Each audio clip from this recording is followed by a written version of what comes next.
morning, good afternoon, good evening, wherever you're joining me. I'm here in beautiful Makati, the Philippines. It's absolutely gorgeous. I'm all the way up in almost the penthouse suite, and it is just lovely. So I wanted to talk about a couple of things that I've observed, and that is when you truly want to live a life of freedom. You don't want to be making decision, long-term decision on a short-term thinking. And I know sometimes I come in here sound like I'm a bit preachy. Let's get into the show. All right, Patrick Blackrock at P Money Patrick. Go ahead, and I see that we already start getting people in. Brian G. Thank you, bro. Says, hey, bro, what's good? Ready for this game? Yes. Thank you so much for always coming in here, supporting, commenting. I truly appreciate you. I just set up the Patreon. So on my Patreon, that's where I'm going to be sharing much in depth. Like when I go to certain cities, I discover certain cities and towns that I have no intention of blowing it up on YouTube, no intention of putting it up on YouTube, because what we're trying to do is avoid attracting a certain elements. Okay, we don't want to turn certain places to like Pattaya or Phuket or Sosua. So that's the reason why I set up the Patreon. And not just that, I'm going to be sharing business opportunities because most of you that's been following me for a while, you know I am much more business focused. I go where I earn the most income, then everything else comes second to that. Since I'm very, very business driven, I'm going to be sharing my business tips. And sometimes when opportunities come up, maybe I'm not in the position to take advantage of them. I will put it on the Patreon for those who are in the position to take advantage of that opportunity to go ahead and jump on it. Because that's what true friends are for. Friends, real friends help you make money. They help you earn money, not make money. We're not the Federal Reserve. We don't make money. We earn money. True friends are always there for each other. So that's the reason why I set up the Patreon page. They're still reviewing it. They're going to approve it soon, hopefully, God willing. And I don't know how to promote that, how to put it on, but I've already linked this YouTube channel to the Patreon. And I'm going to be showing you what these girls do behind the scenes, how they get down behind closed doors. When all the doors are closed, all bets are off. They do how they call you daddy or call me big daddy. Do whatever. Man, these girls, they get freaky, So the topic of today is getting more than cheese clapping in Southeast Asia. Yeah, this is he's saying view in the background goes crazy. Yes, this is Makati, Metro Philippines. Let me show you around. I gotta be careful. I'm not using my other tripod, so I don't drop my phone. So this is Makati. You can see all of Metro Manila right there. So put this back down.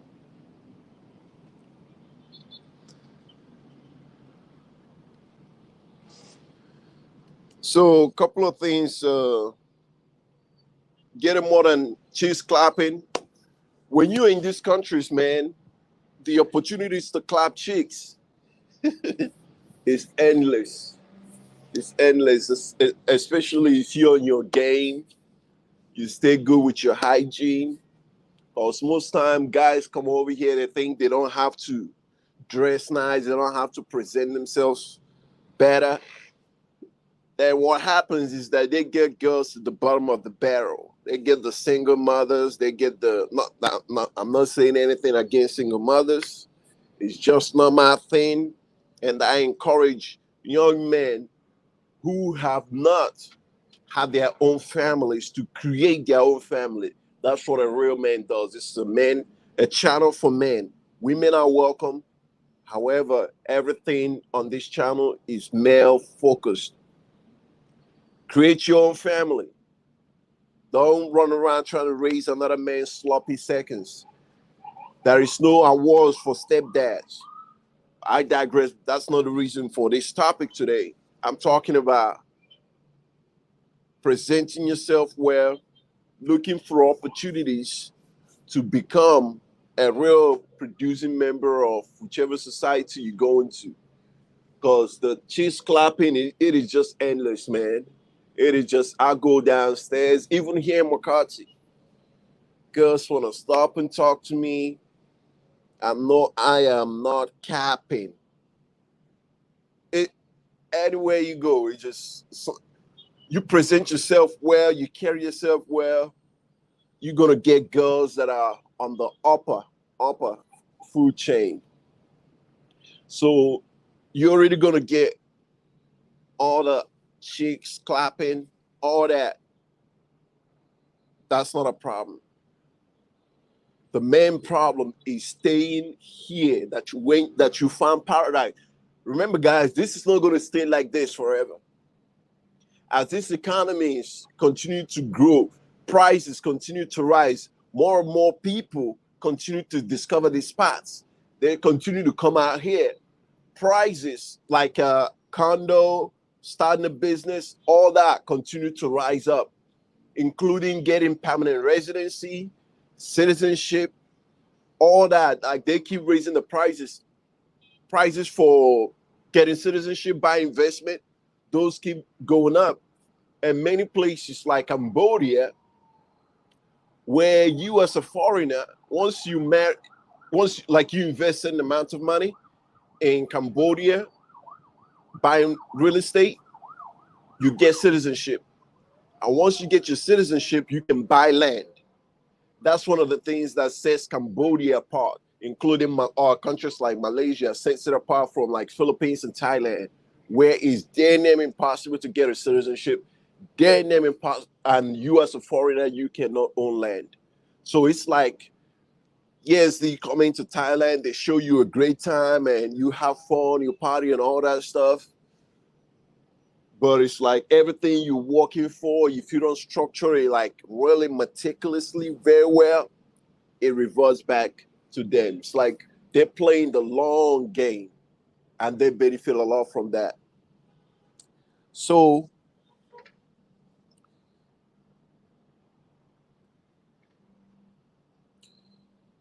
I see more people coming in. Welcome, welcome in, welcome in. Let's chop it up. Let's chop it up. So that's one of the main reasons why I campaign or I champion Cambodia.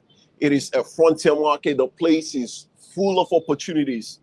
And as more and more experts keeps coming in, the market to bring products and services that experts are accustomed to is, the opportunity continues to grow. And as the American experts continue to come in, we're going to need our spot as well, because it's going to be different from the Russians who are already over there now setting up flag. They saw something over there, just like they saw in Thailand. They're all over Thailand, and they're spilling over into Cambodia. They're all over Phnom Penh and Siem Reap and other parts of Cambodia as well. For some reason, not too much foreigners are messing with the Philippines. Like the only foreigners you will see in the Philippines is like really like old retired American men and British guys that are on pension. They live somewhere in the province, or guys that live in like real spots. Like I've been all over the Philippines, so I know what I'm talking about. I've been all over Luzon, all the way in Versailles, where Cebu, Bohol is, all the way to Mindanao, from Davao, Digos, General Santos City, all that. I've been all over, including in other spots as well. You rarely see foreigners. Every once in a while, you see one old guy. It's not like that in Thailand. It's like sometimes it seems like you see more foreigners in certain pockets than you see Thai people. So when I see that, that is telling me something, you know. And according to the intel that I get since I'm in the finance and investment industry, actually Philippines has been losing a lot of foreign direct investments and foreign funds. Just last year, December to now January, the funds decreased from almost $300 million to now $75 million. And that is according to Baco Central Filipinas, which is called like BSP. That is the office that monitors investments, direct investments coming to the Philippines. So I don't like a place that money is going out of. I like a place that other smart money see like this is a frontier market and this is going to be a great market. And another thing that I want to mention that I observed, all these countries that I champion, like Cambodia, Malaysia, they are proactively taking steps to give to foreigners coming in because they know they're competing with other countries. Whereas in the Philippines, it seems like they really don't care. You can come in or you cannot. They're not taking any proactive steps to understand what foreigners need and want, what attracts them, to attract them into the country and keep them in the country. It's like they really don't care. And not that I don't like the Philippines. I still love the Philippines. However, there are other places here in Southeast Asia that I see that gives more. And you get more bang for your buck. And I see has a potential to become a really, really big thing. Should you invest today, 5, 15, 20, 50 years from now, you'll be glad that you made that investment. Imagine if you invested in a place like Singapore or even like Bangkok, Thailand, back in the early 90s or even 2000s, where you would have picked up a couple of condos for pennies, how much those will be worth right now, man, especially a place like Singapore. So that's why I say you make these decisions looking long term. Because if you continue to make decisions short term, you'll be shortchanging yourself in many ways. Because you will look back, be like, man, I was here years ago. I saw these opportunities. I could have, should have. Now you're all priced out. So, especially right now with the economic downturn hitting places like China, so all that crazy money is not coming from China right now. I know the Philippines economy, including Vietnamese economy, that used to see much influx of Chinese money, have, I wouldn't say stabilized, but some of them are going down. So, and it's all cyclical. It's all runs in cycles. So it's not like everything is going to hell in a handbasket. It's all going to rebound. And I believe in places like Vietnam. I believe in places like Cambodia, Malaysia, because of the people, because of the work ethics of the people. When you go to a place, you want to look at if the people in that country are shortchanging themselves, like taking shortcuts to things, trying to cheat the system like you have here in the Philippines, not living up to their contract and their word. You want to look at some of those things because those are the people you'll be doing business with. And yeah, so getting more than clapping cheeks in Southeast Asia. When you see people from other countries, they come to Southeast Asia, and this is based off of my conversations with a lot of business people in Malaysia in particular. They say, because I asked them what have changed since they grew up in the particular city, what is their observance of how their city is changing. And they tell me when other people come to Malaysia, they come in there, they're setting up businesses or getting a job. But Westerners, they say like either they're vacationing or they just like they're not sure yet if they want to move there long term. They're just doing a lot of research, and so that tells me that for us Westerners, some of us, we kind of put our foot on two different places with two different continents, which is sometimes it could be hard to do that. Because if you come into a place and you really like that place, why not stay there full time? Like here, it is so beautiful, and I mean, just look at this. The quality of my life is so much better here. Like, why would I go back to the Matrix? Just even take the women apart. Don't even bring that into the equation. Like, why will I go back to the Matrix? Even without the women, minus the women, like, why would I go back to the Matrix? Out here, the weather is nice. The food is great. The food is great.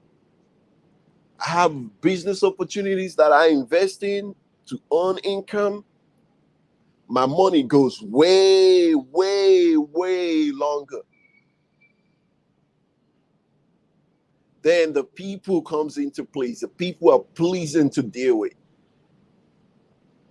I mean, since I've been traveling to Southeast Asia, I can count in my hand how many times I've seen a police officer.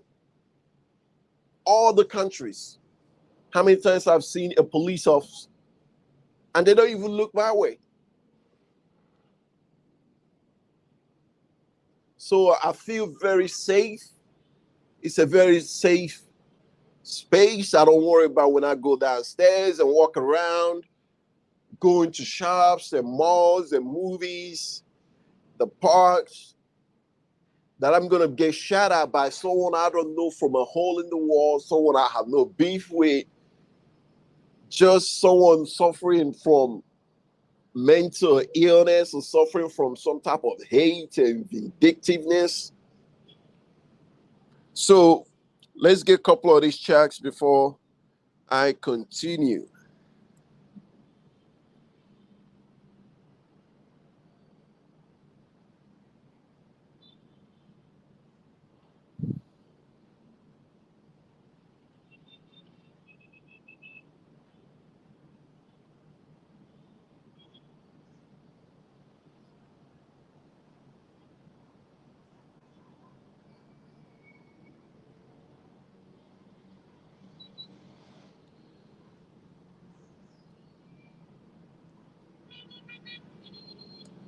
All right, let's look at some of these chats.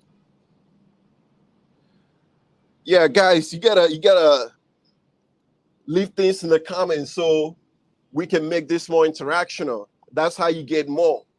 Because if you leave me, I'll just run off on a tangent talking about something unrelated. You gotta keep it interactive. Market focus. Thank you, brother, for coming in. He says, "What's up, my brother?" More than clapping cheeks, definitely more than clapping cheeks. You know, this place is just beautiful, man. Every single day I've been here, I I remember the first time that I went to Thailand. Man, as God is my witness, I clapped minimum of two different chicks a day, not from pay girls, because I don't do the pay to play thing, like regular girls, normal girls, and sometimes even three. Man, I was knocking. I couldn't believe it. It's like I was a fat kid you know, in a candy store. I was just, whoo. And now I know that's like here in abundance. I have to structure it so I spending my time producing value for the marketplace. So I'm earning more income because I know the chicks are not going anywhere. It is just in abundance here. And they're not on those bullshit we deal in the West, those toxicity that we deal in the West. So Rdub Cat VP -10. Thank you, brother, for coming in. He says, greetings, my brother. Patrick Blackrock, how you doing? I'm doing wonderful. I'm doing mighty fine. I'm doing mighty fine. I'm blessed, brother. I am blessed. I am blessed. You know, every day I wake up, I count my blessings.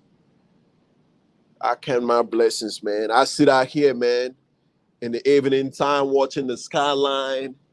My girl come in. I sit over here and, getting sucked off, clapping cheeks. Just sit over here. This balcony provides a great, privacy. I just sit over here, watching on her knees, sucking me off and watching the beautiful. Man, I'm blessed. I am blessed. After that, turn around and, you know, clap some cheeks.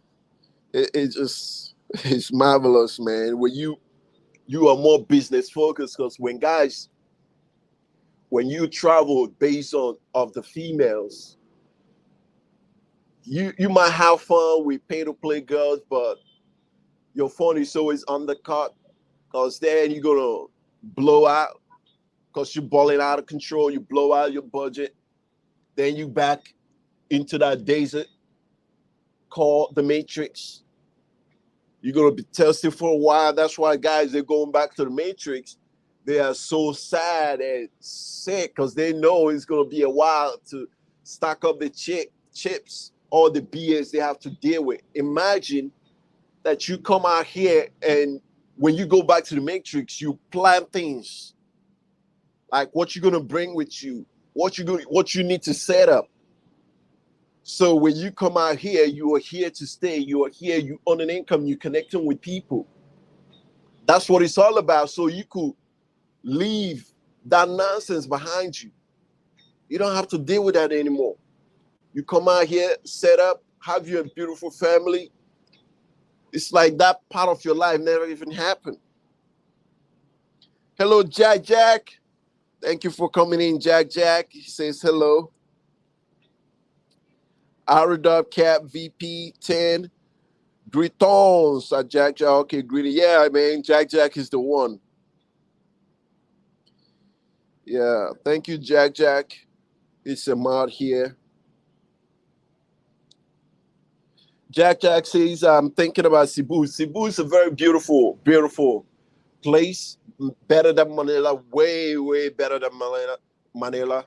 The air is even cleaner than Manila. So if you when I started on this trip, I started off in Cebu. So I started off in Cebu, then I went in Davao City, and then just traveled all over the place.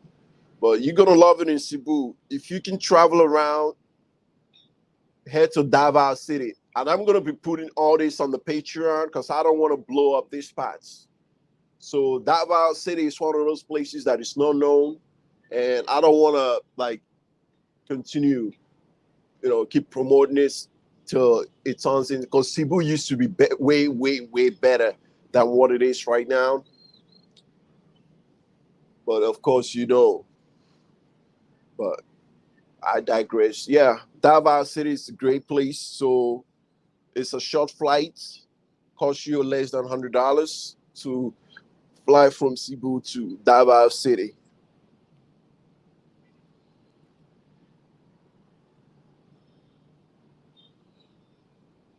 Philippines is being built up right now by the U.S. military. That's my next duty station. Oh, okay. So you're gonna be coming out here. Definitely, you're gonna love it because the Philippines will always, for a long time to come, will continue to be a U.S. ally. So we're gonna continue to station our military men here. And I just left Olongapo, Subic Bay, which was at one point the biggest naval base in outside mainland United States. So definitely you're gonna love it. I don't know the restrictions for military men for where you are allowed to live in, and I know how you're allowed to interact with the locals, because sometimes they be having some crazy rules on that. Good SPS in Russians. Yeah, Russians, they're everywhere, especially since the invasion of since they invaded Ukraine. They're everywhere, including Sri Lanka. They just got into big trouble in Sri Lanka right now, and they move as a cohesive unit. They move as a one unit. So that's the reason why they get a lot in these places than Westerners do, like Americans, people from the UK, like Russians, they get the 90-day visa. In Sri Lanka, they used to get like visa waiver, like no visa required. They show their passport, they get in. Whereas Americans, you get the 30 days. It's like, hurry up and get the fuck out of here. So we don't move as a cohesive unit, so we're not negotiating more. And Russians, they come in, they're setting up their tent. They're not coming in there, have fun, and go back to Russia.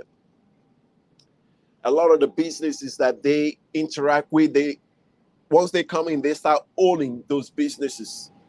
And next thing you know, they have their own community and the money circulates within their own community. Jack say, maybe I'll find my future wife in Cebu. Definitely, man. Definitely, man. Just be careful not to fall into the dating traps online. So relax. Don't try to be in a hurry when you are in the Philippines. Just try to soak in the place, see if you see yourself living there, understand the culture, understand the history. Just the women, they will just they'll follow it. They're everywhere, man. They'll follow you. They're everywhere. So because the mistake a lot of guys make is they come out here and that's all that is on their mind is the Filipina. They have a Filipina, meet them at the airport. Then from there, they're hugging on each other, touching each other, which is disrespectful for Filipino people around because they don't do the public affection. That's a lot of things that foreigners don't understand. When you go to this country, a display of public affection might be frowned upon. You have to understand that. So not to, just you stepping out of the airport and you already violating. And just take it in. Live here on your own and function on your own. Don't have the Filipina come in and she's doing everything for you. Next thing you know, guys are turning over their bank accounts to her. And next thing you know, she never handled that kind of money. She gets overwhelmed. Her whole family, which includes her extended family, friends, neighbors, are all asking her for money. And one thing these people cannot say is no. A lot of them, they just have a hard time saying no. Next thing you know, she's just blowing through your money, just giving it away, not even thinking twice. Few months down, and you're looking at the account like, what happened? So yeah, don't fall into that pitfall.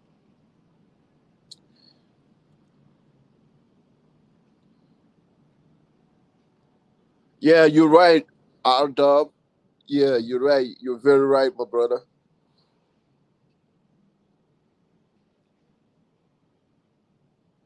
Oh, okay. You're in Japan now. Oh, okay. Oh, okay. That's nice. So I'm guessing you're gonna move from Japan to the Philippines. And thank you for your service. Oh, okay. You heading to Subic Bay? Yeah, I just left Subic Bay last week. I mean, it wasn't the most fun place, but it was still fun. And it was like a little America.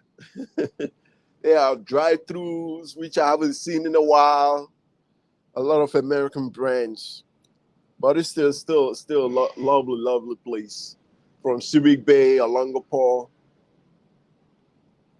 and the people were nice, man.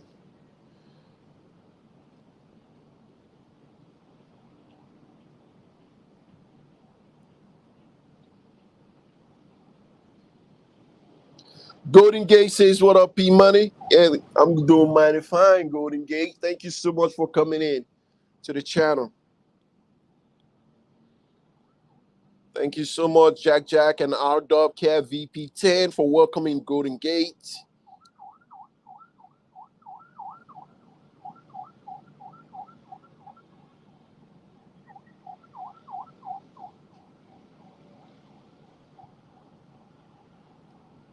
Oh, okay. Oh, okay. So this will be your second time in the Philippines. Oh, okay. I hope you continue to love it because the Philippines it takes some getting used to once you come in, depending on where you are, because the Philippines is not all the same. That's one of the main mistakes a lot of people make. Is they think that they say the Philippines they are in the part. You got to talk about the part that you are in, because prior to the Spaniards arriving, this place used to be like all the islands used to be their own nations with their own language, customs, food, cuisine, everything. So right now they are under the same federation or under one republic. It's still different. Each region, Luzon, Visayas, Mindanao, still different. They have over 7,000 islands, it's all different. So depending on where you are, is gonna, you know, that's how your experience is gonna be. The Philippines is not all the same. So I hope wherever you are, I know for me personally, I enjoyed Mindanao. Then uh, second Visayas, then Luzon. I enjoy Mindanao way more. And that's why you have all the majority of the vloggers in the Philippines all live down there in the Mindanao region. The younger guys tend to live in the Visayas region, which is like Cebu or Luzon region. But older guys always they end up in the Mindanao region.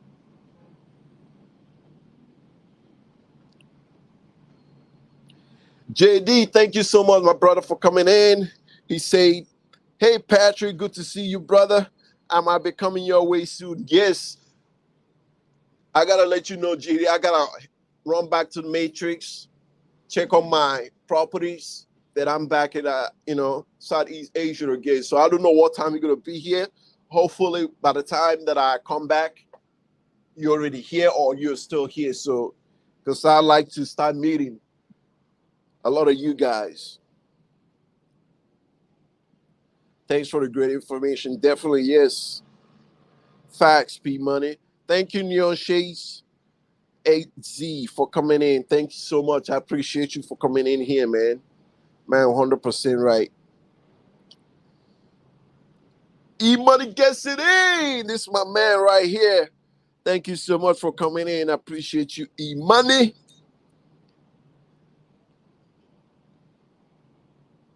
Oh, okay. So you're in the Navy.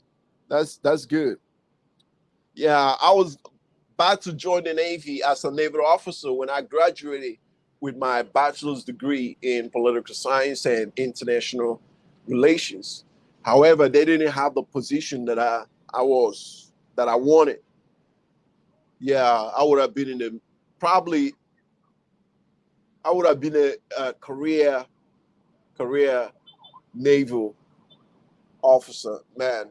So I was going to go in as an officer and then just stay in there and work my area. But That never worked out, but it's all good. Because the Navy, that's the one branch that I really liked. I studied them, and I truly wanted to be a Navy man.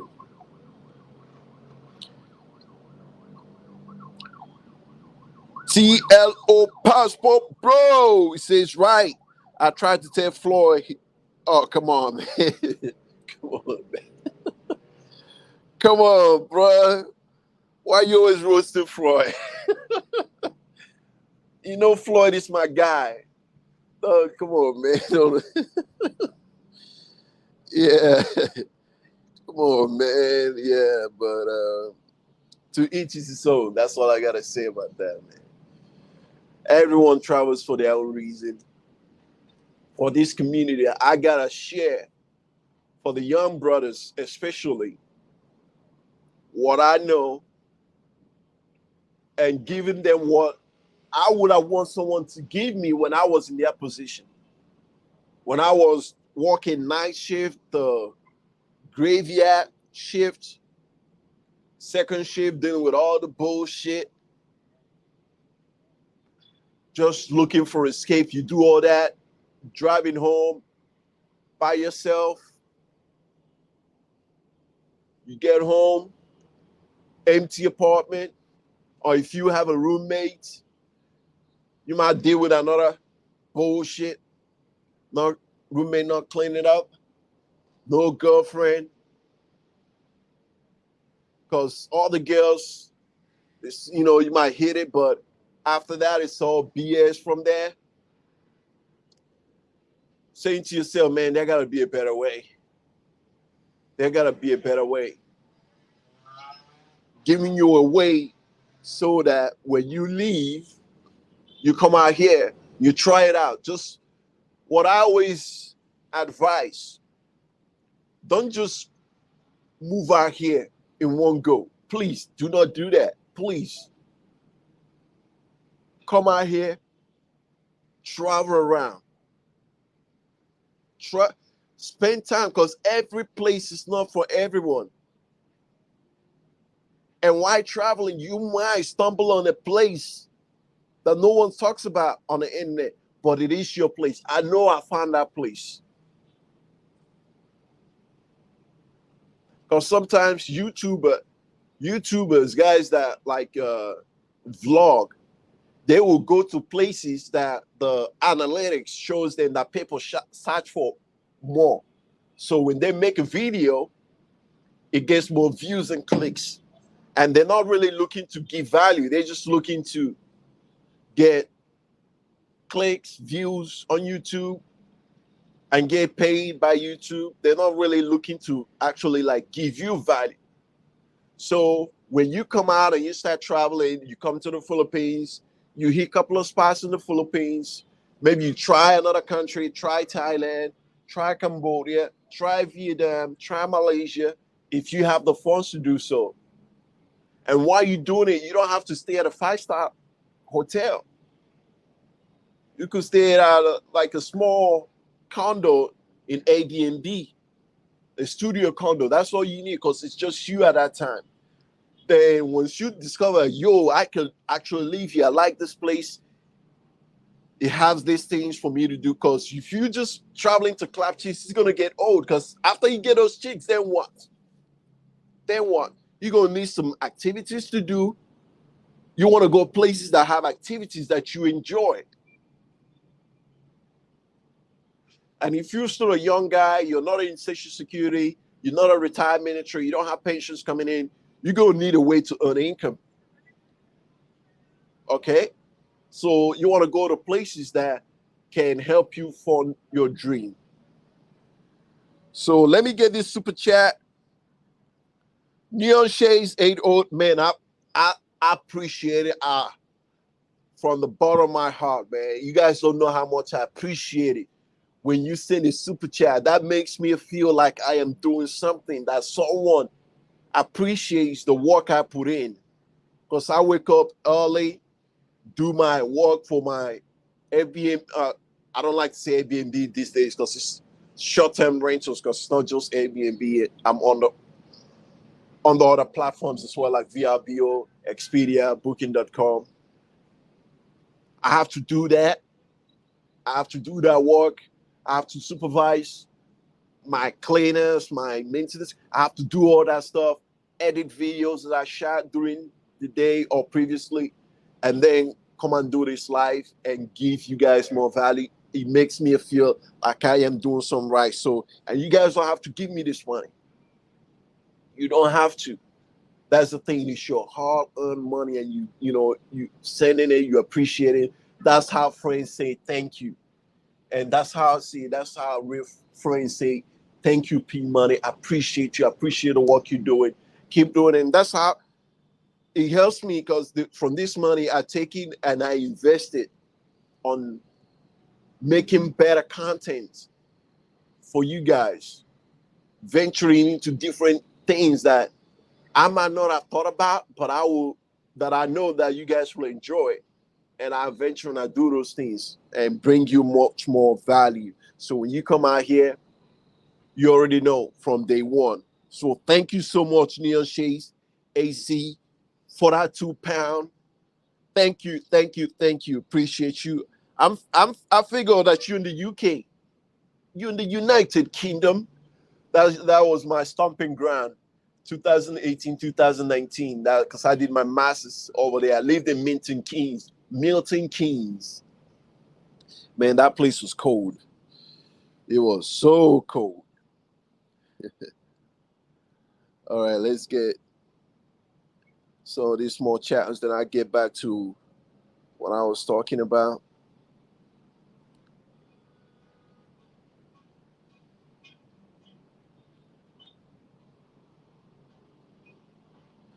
Neon Shades 8 AZ.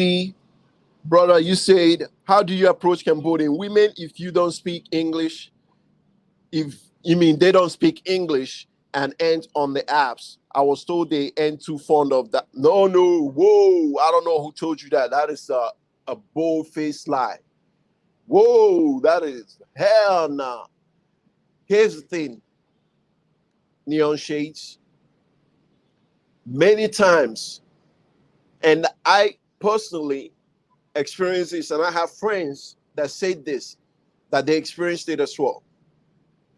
White guys and Asian guys, we throw all this nonsense around to try to like keep black men off certain region, because they know once we arrive it's over, because black men are the most attractive men on the planet. Surveys have said that. Most times girls, I'm not talking about just Cambodia, I'm talking about in general. Girls from countries, they might be feeling the white guys. This used to be more prevalent before, but not too much anymore. That like very small amount even does that. Because of economic situation, because of Hollywood, the way they always portrayed the white man as being more affluent, more wealthy, having more money. But now that's why I support black man media. Now with Hollywood and all these shows, girls all the way when I was in Poland, they talking about they're watching Power. That's why don't tear our heroes down, man. Do not like things start go flying around. Do not tear our heroes down with someone start saying shit about 50 Cent. Don't jump on that wagon and start tearing them down, because we shows like Power, Empire, and even movies with Denzel Washington, Will Smith on it, was changing our image in these countries. So it was making us more attractive. Even shows from France like Lupin. I lived in Cambodia for about a month and a half. I traveled from Phnom Penh to Siem Reap, so I have understanding of both. That is not true. Even when I was in the USA, the Asian girls, the one Asian group that gave me love more than the others were Cambodians. The Filipinos in the USA wasn't messing with us like that. Okay? It was the Cambodians. That's the first time that's how I discovered Cambodians. So that is not true, man. Most of the time, this nonsense is coming from the ops. And in Europe, I had a friend of mine say that he experienced that when he was in Croatia. Some white guy, trying to tell him, "Oh, this girl, they don't like to mess with dark skin." How the fuck do you know? Like, how did that conversation come about? All of a sudden, you as a white guy, you're talking to a Croatian girl, and she comes out and tells you, "Oh, I don't like black guys." There's barely any fucking black guys over there. So all that information is coming from the fucking ops. Don't believe that nonsense. They don't mess with dark skin. And here's another thing, and I say this on my Cambodian vlogs. Cambodia was closed for a long time. It doesn't matter to them if you're white, black, pink, anything in between. We are all foreigners in their eyes. They will be dealing with you based off of you. They have no stereotypes like Filipinos do. They have no assumptions. They are dealing with you based on you. Most of them have never dealt with a foreigner. They don't speak much English. And I emphasize this on my vlogs. Most of them, they don't speak much English. You're talking to them, sometimes they will smile, but they don't understand what you say. So you have to speak slowly. And I wouldn't say go learn Khmer because that's a hard language. And that's another opportunity. Teaching English in Cambodia is a very lucrative thing to do. So if you don't have, and thank you for this question because that brings me in to that, because English teaching in Cambodia right now is a big thing. If you're a native English speaker, and that's how to get your foot in the door, how to get your foot wet.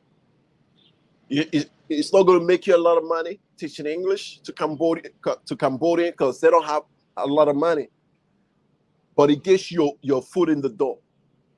You're going to be making enough to live on. Depending on your lifestyle.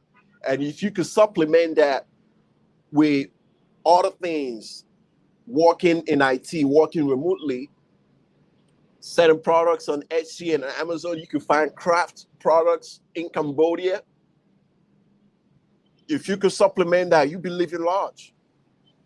You're teaching English, and by teaching English, you're interacting with more Cambodians. You're meeting with more girls because they are trying to learn English. As their country continues to, because they don't, even in the capital, Phnom Penh, beautiful girls. I look at them, I smile, they smile. I speaking to them, they don't understand Jack. They might understand hello, but that's about it. They don't understand, can you please bring me water? Nah, they'll be looking at you like, unless you pull out the app and show up. Yeah, man. They don't understand English, just like Thai people. Even with the large influx of foreigners in Thailand, they don't speak much English over there. So that is another area, for you to get your food wet in Cambodia.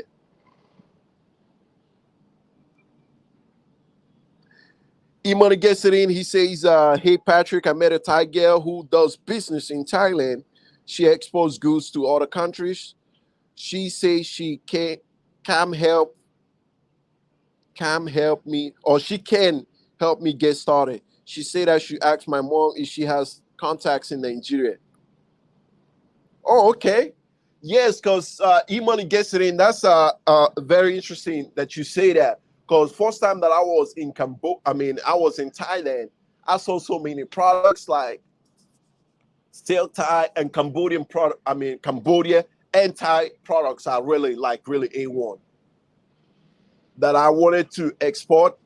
And another one was diffusers, these beautiful diffusers. However, the girl was telling me that I needed to be registered in Thailand to be able to export. Like they have some stipulations on that.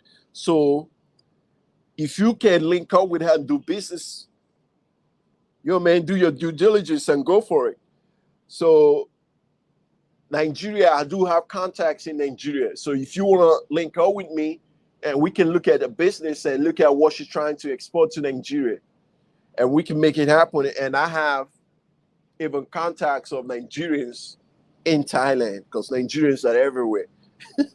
Everywhere there's money to be made, there's Nigerians. And, you know, for this channel, you guys got to recognize I am Nigerian first, then American. So my mind is always making money. Then pleasure comes after that. Okay, it's always, that's how the Nigerians would be on our, you know, on our hustle, on our drive. We gotta looking for opportunities to create value and make that dough. Because once you're making that dough, you man, here you live like a king. The competition is not fierce. It's not like the West. All the competition, regulations, this and that. And in Cambodia, you start your business, start making money. Then we worry about the rest. Start making money. In all these countries, say, gotta set up this, set up that, set up that, set up that. Money is going out, and you haven't even made it a cent. Let me catch the super chat. How do I click on it? Hey, Shadeville, my brother, thank you so much. Shadeville in the house said building value is everything. We will meet, definitely, my brother.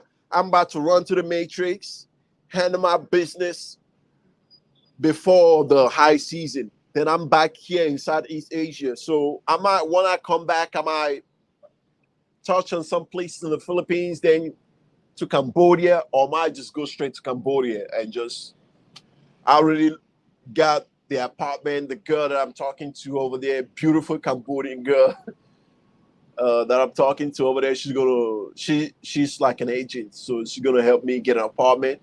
Cambodian girls are the easiest to talk to, man.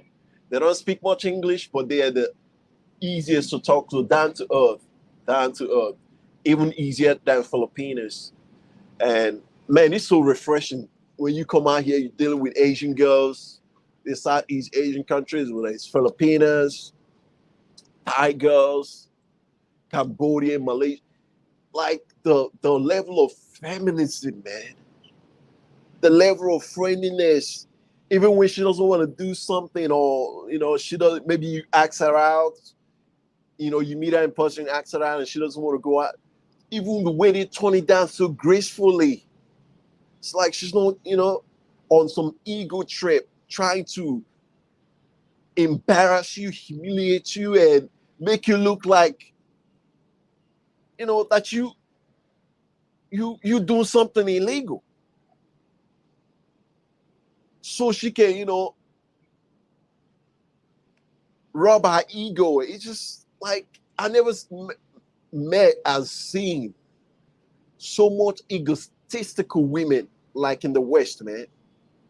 I mean, you have a girl that wouldn't even fit in here, in this balcony that I'm sitting in. Like she wouldn't even fit in this fit in this balcony. And she's sitting over there talking like she's fucking Taylor Swift. So fucking, man, I'm glad. What were we gonna do with that fucking Southeast Asia? Thank you so much, Shadisville. I hope to meet you, my brother. Let me know where you're gonna be at, man. Let me know where you're gonna be at. Hopefully, when I come back, you know, we link up, because I'm looking forward to meeting you guys, meeting a lot of you guys. And I created a Patreon so we can interact more, so we can talk more.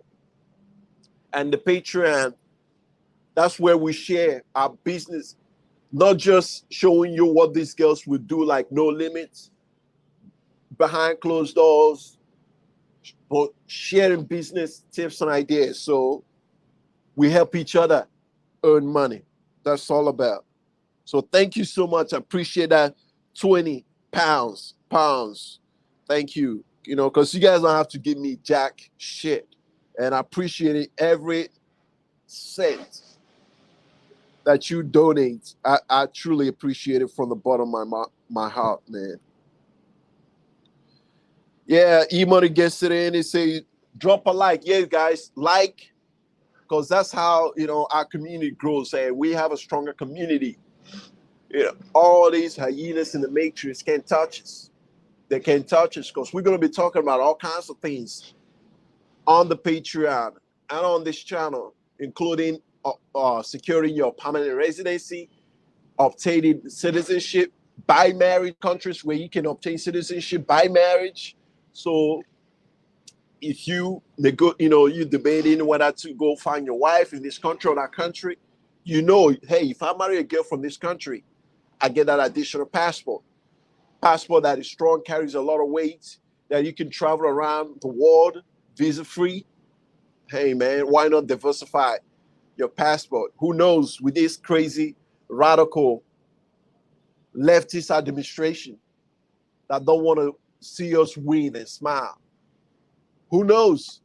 These people are so crazy and radical. They might start throwing restrictions on passport. Be like, if you don't pay your parking ticket, I'm sorry, you can travel. They start coming up with all kinds of nonsense. If you have a credit score below 650, I'm sorry, you can travel. If you have student loans, I'm sorry, you can travel. They might, who knows? These people are fucking crazy. So you want to diversify your portfolio, your passport portfolio, and that helps you. Once you get that citizenship or permanent residency, opens up more opportunities, more business opportunities. You can own land in certain places like Cambodia once you become a citizen. Outdoor Cavi P10, he says, JD. Oh, okay, you're talking to someone else.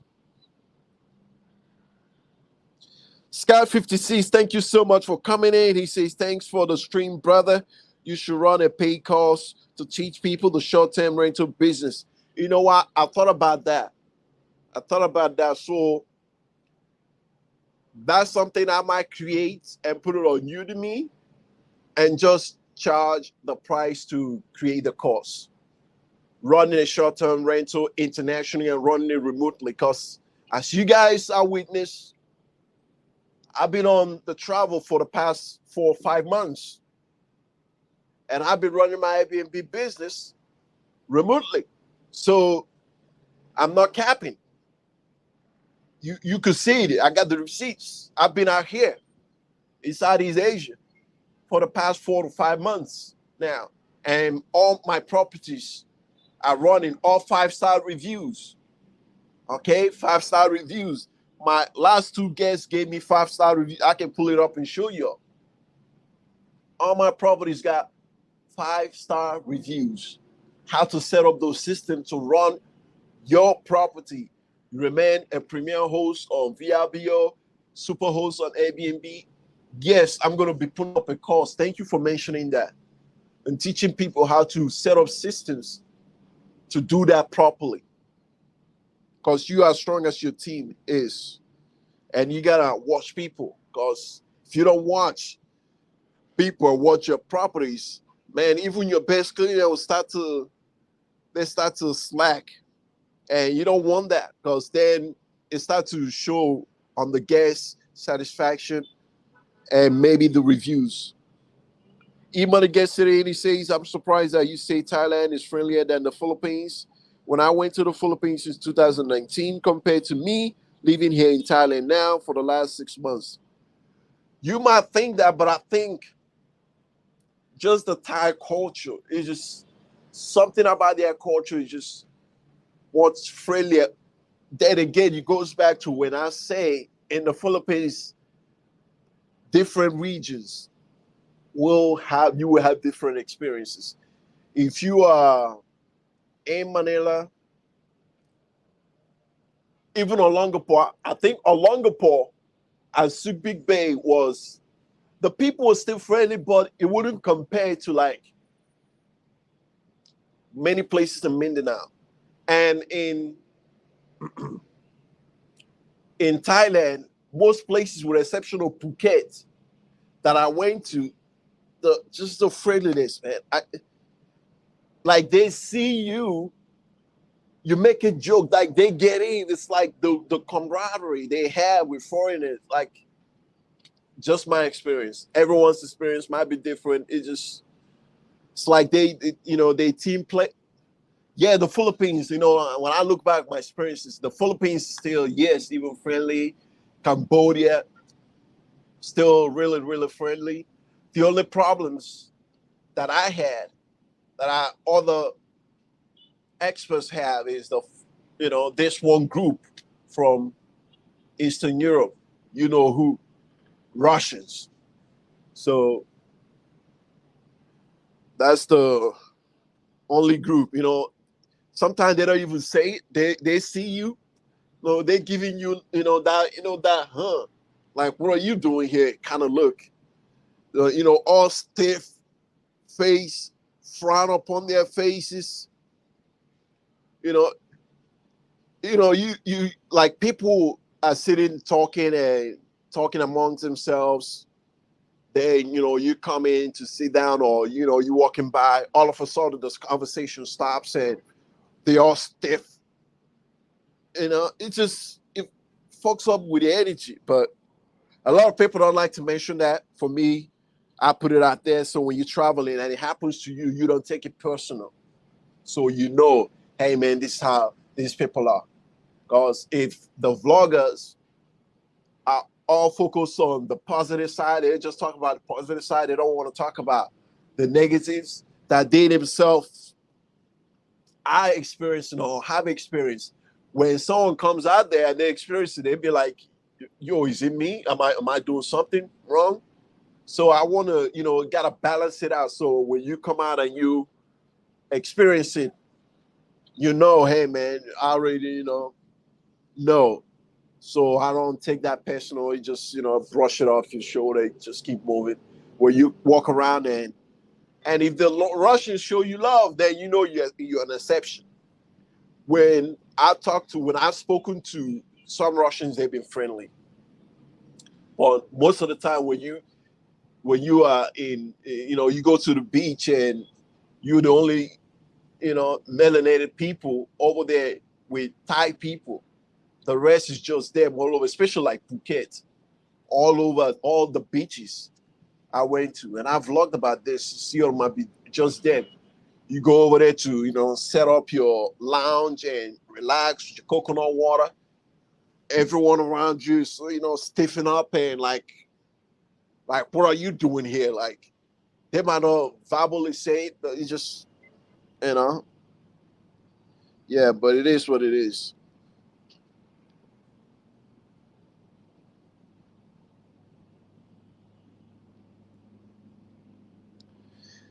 Aldov Cap VP10, he says, preach, brother. Yes, sir. Women in Southeast Asia love that dark meat. Yeah, they love that chocolate, that dark chocolate chunky meat. I tell them it tastes like chocolate. They'll be like, really? Yeah, yeah. You like chocolate? Come have your fill. Come have your fill. Man, what were we gonna do without Asian women, man? Thank God for Asian women. Do you want to be seen as dark meat? Shaking my head. Yeah, you don't want to like put it out there, but it's a little joke you might tell with you talking with a girl, like spice it up, but you don't want to like put it out there, to the world. But these guys are already, you know, objectifying us. So, oh, you're mixed. What are you mixed with? Our dog. What are you mixed with? Oh, okay. You want to guess it in? I'm gonna look at that and I'm gonna respond accordingly, so we can get it cracking. I like guys like this, man. You come out always thinking business, always thinking ways on income. Thank you so much, Iman and guess it in. Let's talk about it.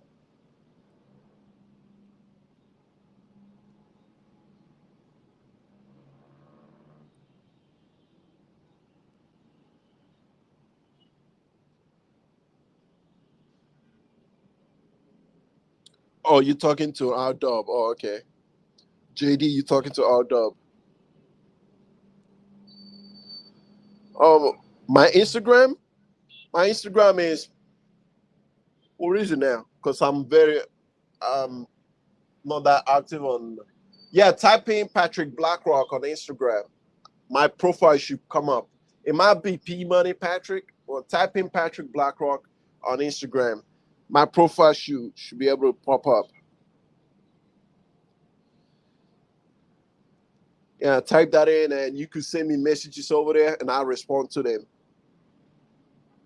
And going forward, we're gonna, keep all the communication on Patreon. So when I come in there, because Patreon, it makes it easier to communicate with people, create chats in there.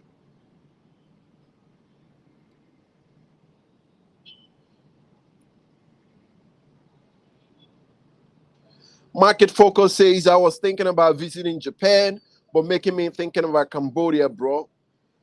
Laughing out loud, laughing out loud. Yes. If you're thinking about visiting Japan, go ahead and try it out. But Japan is already an established economy, and right now they're facing a recession, and it continues to contract. Whereas country like Cambodia, since it's not already way developed and interlinked and connected with the global economy, they don't really face that much recession. You look at the data, like I look at the business, you look at the data on Bloomberg Terminal, going back all the way to the 90s or even early 2000s. Like Cambodia, you don't see that spikes that you will see like country like Japan, because Cambodia is still coming up. Maybe in the future, once it's connected with the global economy, but right now it is not. So, and I'm talking from a business point of view. Maybe you just go in there to visit, so that doesn't even matter to you. But Japan is already an established economy. If you want to live in that society, everything is so like A1, like the best. So it beats out Cambodia in terms of infrastructure and all that stuff. So it beats out Cambodia hands down. Well, that's still something you have to keep bear in mind. And what I always encourage people to do, if you can afford it, why not do both? Maybe you travel to Japan and be like, yo, Japan is more of my thing. Maybe you find a Japanese lady and, maybe you fall for her. Maybe you go to Cambodia after you visit Japan, you be like, you know what, this is the spot. So I always encourage people, if you can, before you make your decision on where to live, try a few spots. Outdub Cat VP Ted, he says, I love this channel. I'm 56 years old. It's a little hard to keep up with you young brothers. My brother, I pray. Oh, what happened to my internet? I'm in the Philippines. That's another thing. The Wi-Fi is just like it can't compete with what you get with Thailand, Cambodia. And I'm lucky I am in Makati, where the Wi-Fi is much better than if I was like in Mindanao or Visayas. When I was in Mindanao, like Davao, the Wi-Fi was, Jesus Christ. To upload a video, it takes me about an hour and 30 minutes to upload a YouTube video. So thank you so much. I'm hoping one day, God willing, I get to that age and I've made the right decisions in terms of investing in these countries right now, picking up properties, picking up permanent residencies, including citizenships in these countries, having a beautiful, lovely family. And I will look back and be like, yeah, because the West is in constant decline. Just the culture, economy-wise, and as they say, cultures don't change on a dime. It's like people with bad addiction, man. It takes one big hit, hitting rock bottom for cultures to change. So right now it's just like a race to degeneracy. Who's going to out-degenerate the next guy? Because once people sees that with the rappers, and it's gone from like Nicki Minaj to what's the other one from the Bronx, uh, whatever her name is. It's gone from her. Now, the Ice Spice or Old Spice, whatever her name. And now the other girls, Megan the Stallion, Megan the Mare Horse. And it just will continue to degenerate, and teaching women it's good to be more masculine. And yeah, man. Yeah, man. Young brothers, if you can get out, you might want to rethink, because he ain't getting better. UK Big Boss 1. Thank you so much, brother. Are you an Arsenal fan? I bet you're Nigerian. You're an Arsenal fan. Arsenal. I bet you're Nigerian. Let's see then. Shadysville say, bet, how do I reach you in Switzerland now? Next location is Thailand, September. Oh, okay. If you can message me or email me, actually, blackrockpatrick@gmail.com. Or the best way is actually Instagram. Search my name, Patrick Blackrock. And let's keep in contact with like that. UK Big Boss says, big talk, no action. Oh, okay, this guy's been trolling me for the longest. I bet he's fucking African too. I bet he's fucking some Nigerian somewhere in the UK with no action. He's been trolling me on my videos. I always see him go comment. I mean, I feel bad for you. You're fucking Arsenal fan. So what else can I say about that? Says Russians laughing. I don't like to ban people, but you're asking for it because I don't have time to get into that negative energy, man. This is a strong community of brothers doing big things. They're saying a community of boys playing with their balls. This big boss talking, and you ain't no big boss. You're just a fake. But another one, and you be on that Air Jamaican airplane right into the gulag.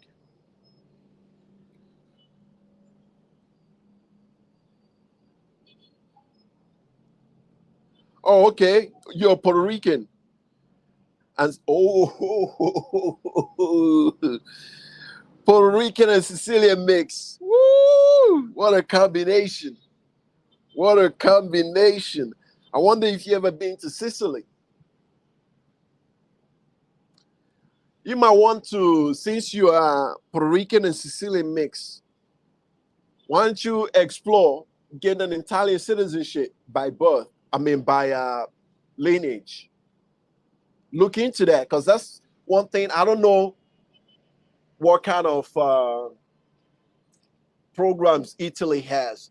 I know Ireland has citizenship by lineage. So if your parents, one of your parents is of Irish descent, even grandparents, and you could trace your lineage, you could get an Irish passport, something you could get and add to your portfolio.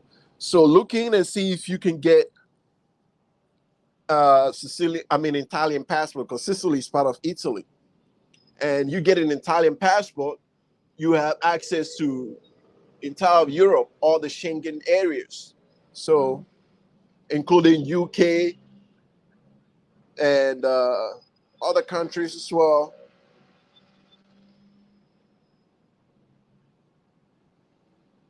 Oh, okay. This guy is guys, I think I should get him out of here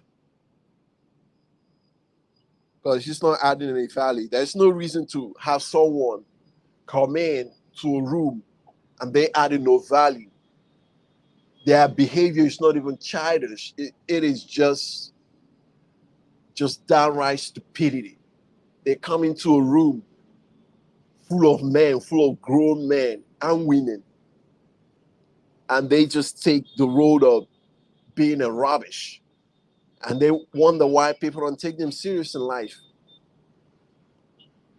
Sky 56 says, what's up? Your favorite part of the Philippines? Mindanao, Davao City. Mindanao, the region, because the Philippines it has this three main regions. Luzon, which is where Manila is. Manila, Longapo, Subic Bay, Metro Manila, which includes Makati, Kansas City. Then you have Visayas, which is where Bohol, Cebu City is, and a couple of other places. Then you have Mindanao, which is where Davao, General Santos City is. I believe Iloilo and Dumaguete, Negros Oriental, that's in Mindanao. And Mindanao, that's where they have the Muslim population, is in southern Mindanao. So, and they're checking for us too. If you go and look at my videos in General Santos City, you will see a Muslim girl, one of the Muslim girls actually had her brother chase me down because she wanted to talk to me. And when I was editing the video, that's when I saw what happened actually. You know, I was walking, I was vlogging. She was sitting there with her family. She was eating, and I looked at her. We made eye contact. I smiled, she smiled. And I kept walking and talking. By the time I turned around the corner, this guy, he was walking like he was just going by. Then he kind of turned around and be like, hello, open the conversation. And when I started talking to him, she just came in and to talk to me, and she was beautiful too. She was beautiful. So I'm interested in Muslim girl, but I know for me to marry her, I will have to convert to Islam. So I'm studying that as well. Because when I was in Malaysia and I'm talking to Malay girls, they tell me, hey, we can date, we can, be in a relationship. However, if we are to marry, you have to convert to Islam. And Islam is not it's a good religion. I don't mind converting because I've been studying it for a while now. So I might make that change one day. I'm still studying it. I haven't made the full decision yet. So I must still make that change.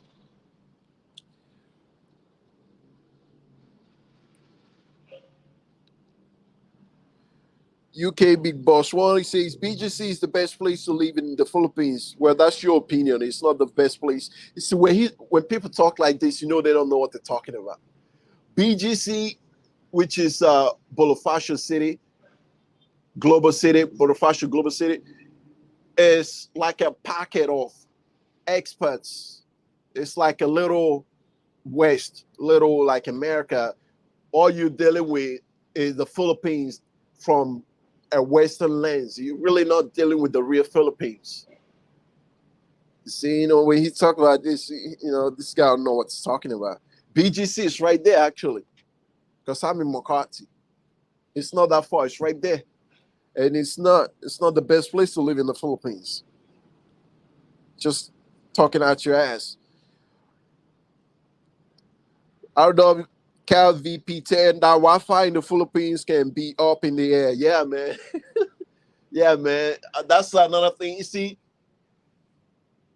in Thailand, they invest millions of dollars, sometimes billions, into their infrastructures, into their tourism industries, to make sure when you come into Thailand, you feel, you're getting a bang for your buck. Whereas in the Philippines, they're really not doing that. They're doing it to a certain extent, but not at the level of Thailand.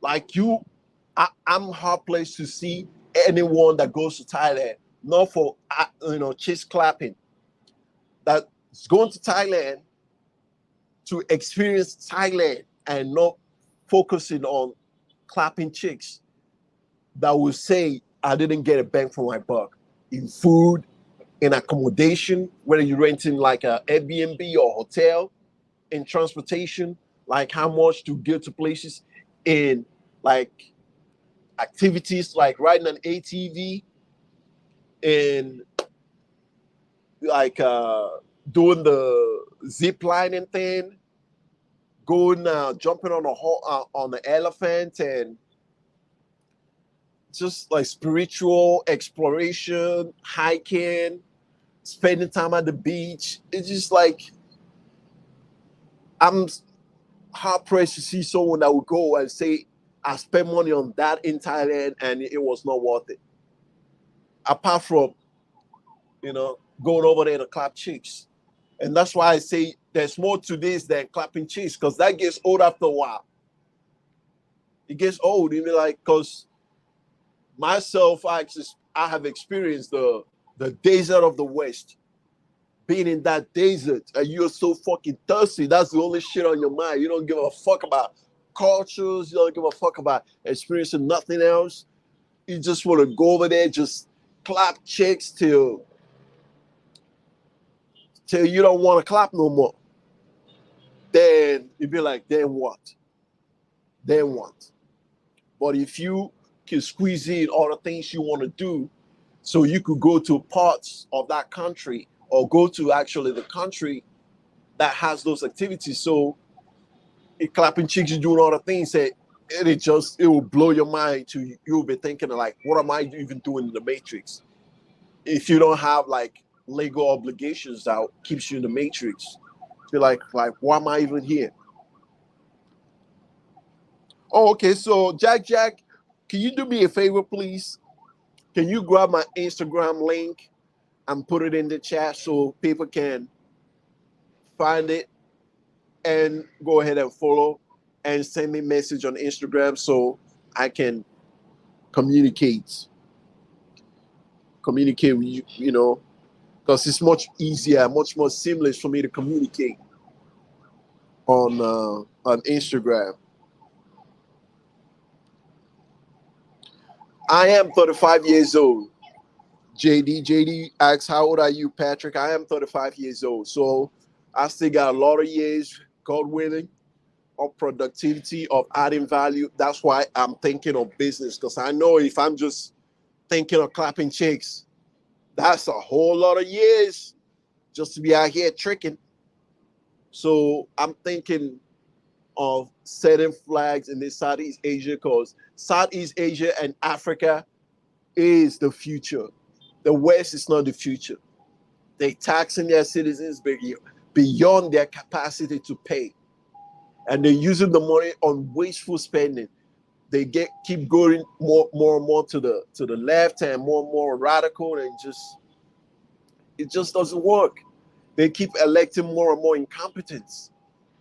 And they continue to double down on stupid programs and safety net programs that allows these hyenas to completely be delusional, because they know the big daddy government is there to bail them out of their foolery. And it just at a certain time, you got to think to yourself, this just doesn't work. We got to find a better place. And another thing that I wanted to say, a little bit of a tangent, if you had FBA, Foundational Black American, in the United States, in the United States, why don't you grab a Ghanaian passport? Because right now, they're giving it away. Who knows what's going to happen in the future if they close that program? Maybe because, according to what I'm hearing, the bookies are not landing in Accra, and they, turning that place into a little Atlanta.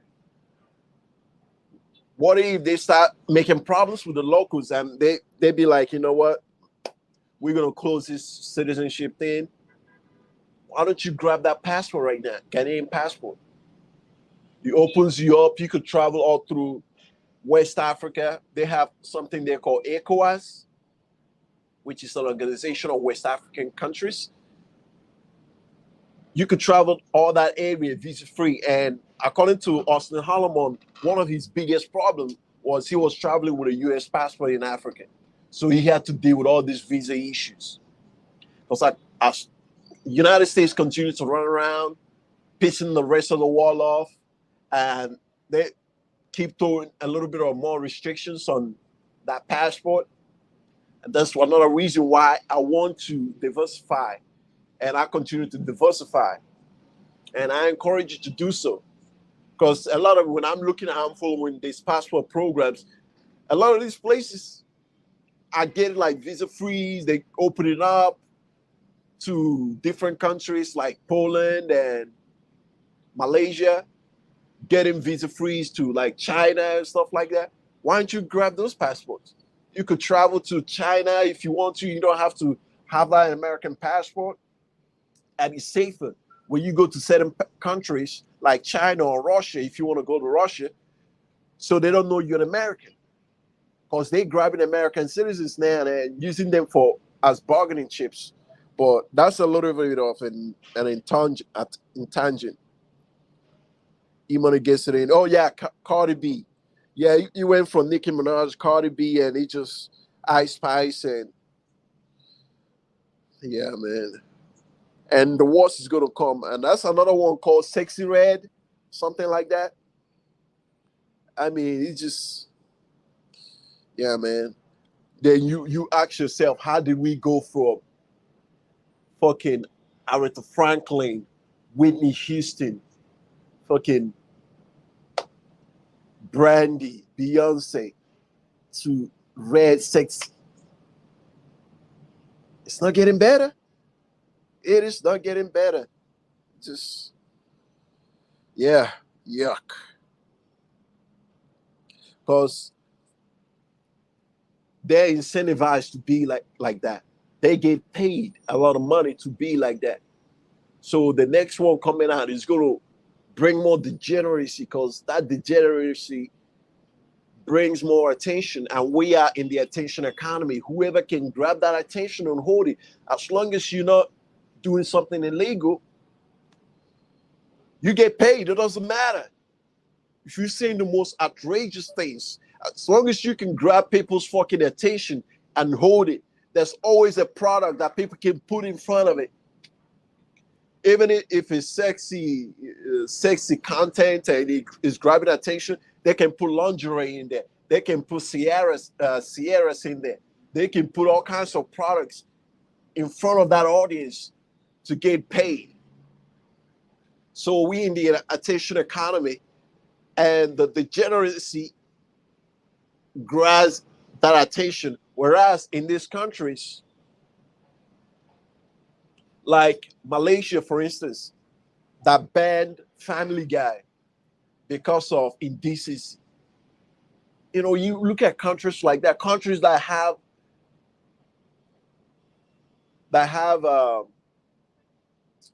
because this thing, a lot of great empires have this, a ministry or department of culture that looks at certain things and study its long-term effect on the psychic and the mentality of the people. If it's something that long-term is going to lead to denigrating the people and bring to a moral decay of the country, of the culture, they'd be like, no, we're not doing that. Always, you want people to have fun. We still want to have fun, but you don't want to push it all the way that common decency gets thrown out the window. Because people, they listen to that over and over and over again, even though it's made for entertainment, it starts to sap into their subconsciousness as more and more people, and in the West, we already worship our celebrities. As more and more of that keeps simping into people's subconscious, they start acting out. Before you know it, it's culture. So,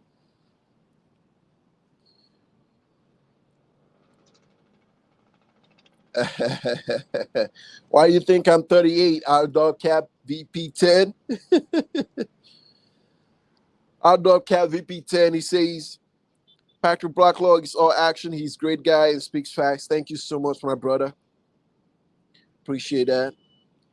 Aaron Queen, thank you, my brother, for coming in.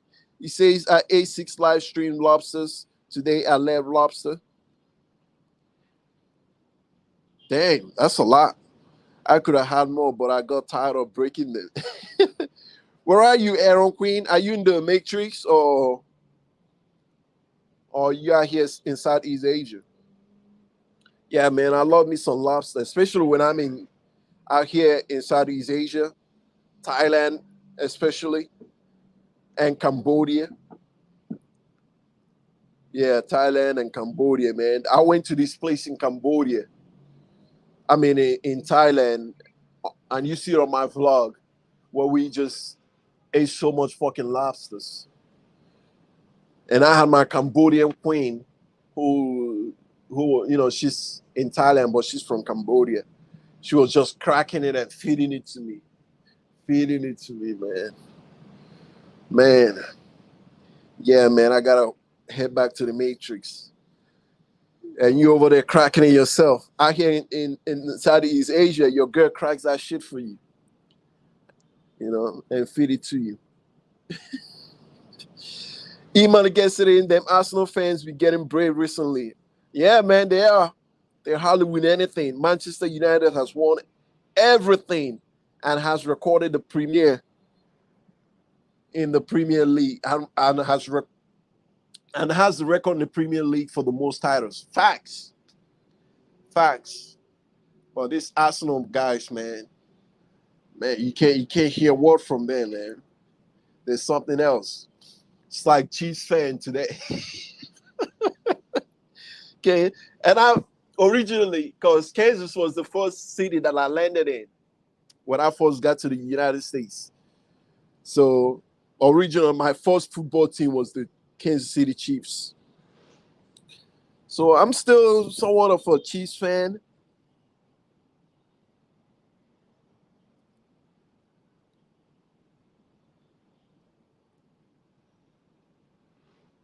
Oh, okay.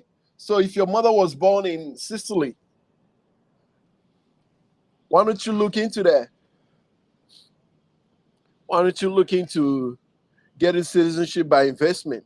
I mean, citizenship by lineage in Italy.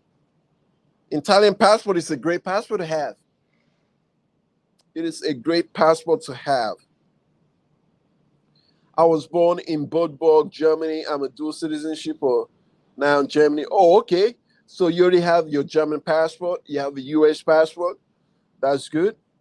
I mean, it wouldn't hurt to have Italian passport, even though you probably have access to similar things, similar. But for Italy, you probably let you change your first name. Put like Italian first name. Man, I know Turkey lets you do that. You could pick a like Islamic name for your first name and keep your last name. So on your passport, it shows different name than what your matrix passport shows. Man, my nose keeps running. See my girls up. Give me a napkin, man. Yeah, man. This Asian girls, they sleep to fucking 12 p.m. Man, they be sleep. They love their sleep. All right, so yeah, man, look into that. Lord 007. You want me to block him? Man, that's a dope ass name.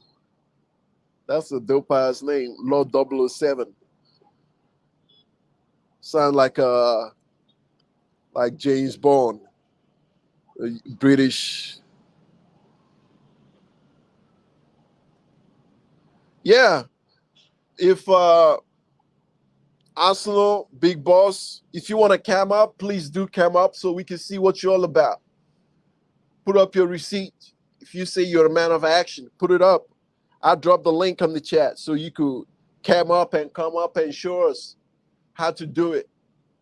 But I know you won't.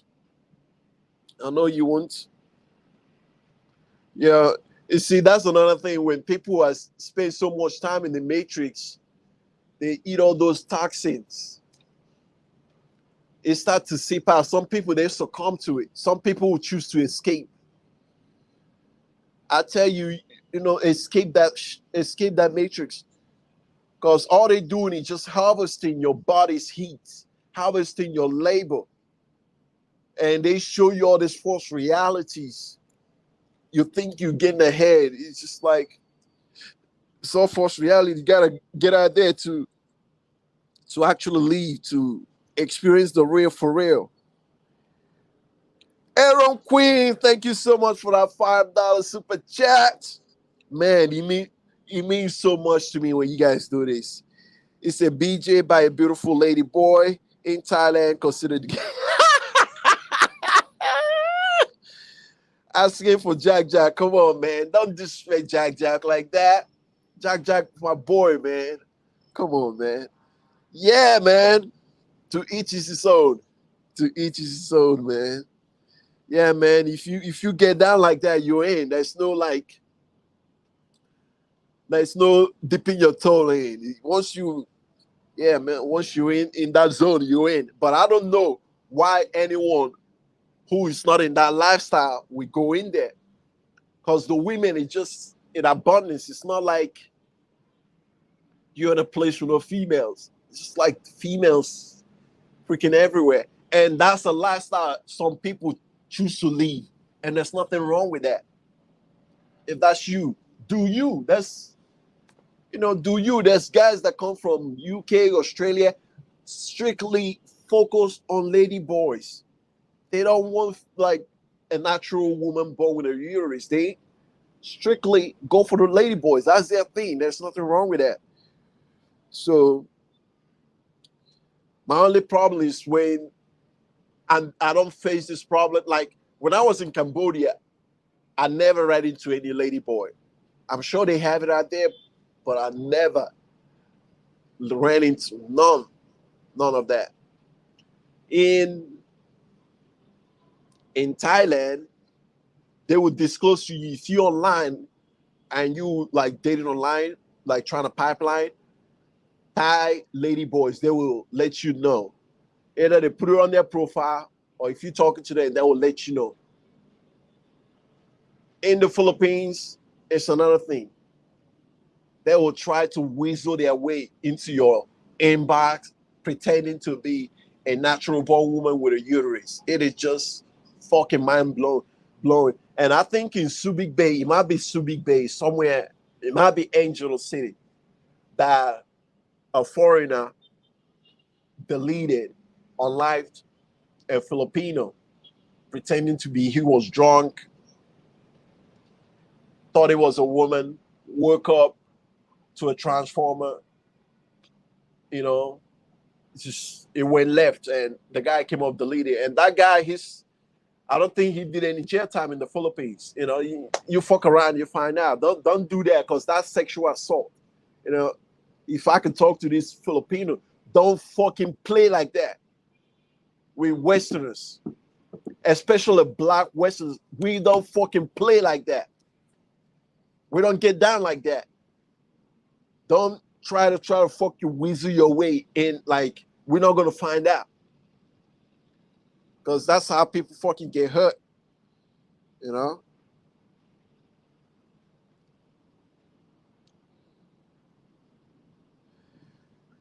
Brancitimo.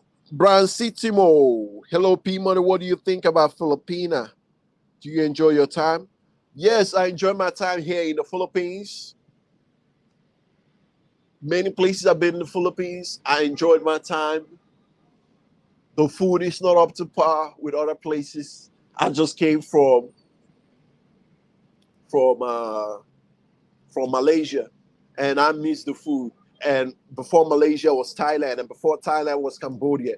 So I've been having all these wonderful meals in these different places, and then I come to the Philippines. The only good thing that I really enjoy here is bangus and adobo, sometimes pancit. I like pancit. Yeah. but it's still not messing with. The food is not as nutritious. Like if you look at my previous videos, you see I'm a little bit like more puffy now than when I was in like Cambodia. When I was in Cambodia, I was just way much more toned, including when I was in Thailand. Just the food way more healthy over there. But overall, I still enjoy the Philippines. I wish the food was better though. Thank you, Aaron Quinn. I truly appreciate you. I appreciate this, this $5 super chat. It means the world to me, man, when you guys do this. Because doing this, actually, you will start getting more better content. I will invest in better cameras. I bought the Insta360 camera. For some reason, the quality is not there. The quality is not there. My recent videos I've done with my iPhone, and I can see the quality is like night and day, and people enjoy those better. And what I'm looking to do now is to get me a Sony. Once I go back to the Matrix, get me a Sony camera with much better quality. So this, donation coming in allows me to take that and invest it. So I'm not constantly using my phone. Invest it. I might get a DJI camera, maybe. If it shoots like 4K, I might get DJI. Because another thing I like about DJI, I've been using DJI mic and gimbal, and their products is good. The ones that are my experience, I never had problems with my DJI mic or the gimbal. So, but Insta360 is nothing, man. That sometimes I'm vlogging, I'm talking to people, I turn around and it's not even recording, even when I press record. It's like, yeah, man, it's just keep messing up. Ricky Habruski, what a name, man! I like that name, Habruski. Is that Eastern European? Eastern European Polish? But you're a black guy on the photo. Must bring value everywhere you go, fellas. Block the guy. Thank you. I think I'm gonna block him. Yeah, take care of it. Take care of him, Jack. When he comes in here, because he been trolling me, going on my channels. My videos, leaving nonsense comments. It's just, I appreciate constructive criticism. When you see something on the video, and I've seen a lot of people, including E-Money Gets It In, leave constructive criticism that I look at like, yeah, you know what? I'm gonna implement that change. Than someone just coming in be negative. And they're not contributing anything. They just being a low life. LOL, Aaron. Thank you, Jack. You got a great sense of humor. That's why I fuck with you, man. I like people with great sense of humor. E-Money Gets It In, say, Aaron, you are asking for yourself. Aaron says, that's true. Man, I love that Forerunner you got on your profile picture. Actually, when I was in the Matrix, my last job, the company gave me a Forerunner like that, exactly like that. That has the is it RC something Toyota TRC package, leather seats. Man, it was just souped up, just like that. You got over there. Man, I love it. The way I used to sit high, man. I loved it. It was my company car. Yeah, man, I love that Forerunner. It was nice. And yeah, it was gray metallic, like that one. Yes, guys, please smash that like button. And if you could share this channel, share this video, that's how algorithm favors our channel, favors my channel, favors this channel, because it goes off of shares these days. Because they're thinking if something is shareable, that's how things actually go viral, if it's shareable. So that's how YouTube and all this other uh, social media companies actually gauge these things is by share. Some age group, let's go. Okay, you're on the same age group? Yeah, let's go. Let's get it in. Let's build something, my brother. Black excellence. Let's build something. Outdoor Cat VP10, you're right. I peak BlackRock. Clapping cheese does get old, but do enjoy the cherry blossom and walk in the markets. But talking with fellow brothers helps me pass the time. Yes, talking with fellow brothers, connecting with people in terms of business, leisure, discovering things, discovering activities, going to places to enjoy. Just, I enjoy spending time with dudes. I know some guys, they would rather spend time with girls. I enjoy spending time with my guys. When I spend time with girls, I like just being between me and her, and I don't like running around with a pack of girls. It's like when my girl friends come over, I might go out and say, talk a little bit, but I'm like, go out with them to the mall and it's just me and four girls. It's just not my thing, man. I know the guys that enjoy that. It just, I prefer hanging out with guys, man. It's just more fun. It is just much fun. Even sitting around talking with guys, it's just more fun. It's like, but that's my thing. Some guys, they don't like other guys being around them. I don't know, but hey, to each his own. Iman gets it in. He says, I'm 30. Oh, okay. All right. Yes, sir. Iman gets it in. I'm no longer dealing with that. Other woman who let me drive her BMW. Oh, okay. Oh, okay. I wonder what's going on there. You broke up with her or she broke up with you? But here here in Southeast Asia, it just, I don't know what the status of the relationship was, but enjoy yourself and build something for yourself, especially in this age group, because these places in Southeast Asia just continues to, and you see with Thailand right now, as this big money continues to come in, they start to raise the prices to get the elite visa, because what they try to do is to keep certain elements of people out of their country. They want to bring in people with deeper, bigger pockets. And if you don't take advantage when the price is still right, tomorrow price might not be today's price. So take advantage of getting a residency, permanent residency. I don't Thai citizenship was probably then impossible.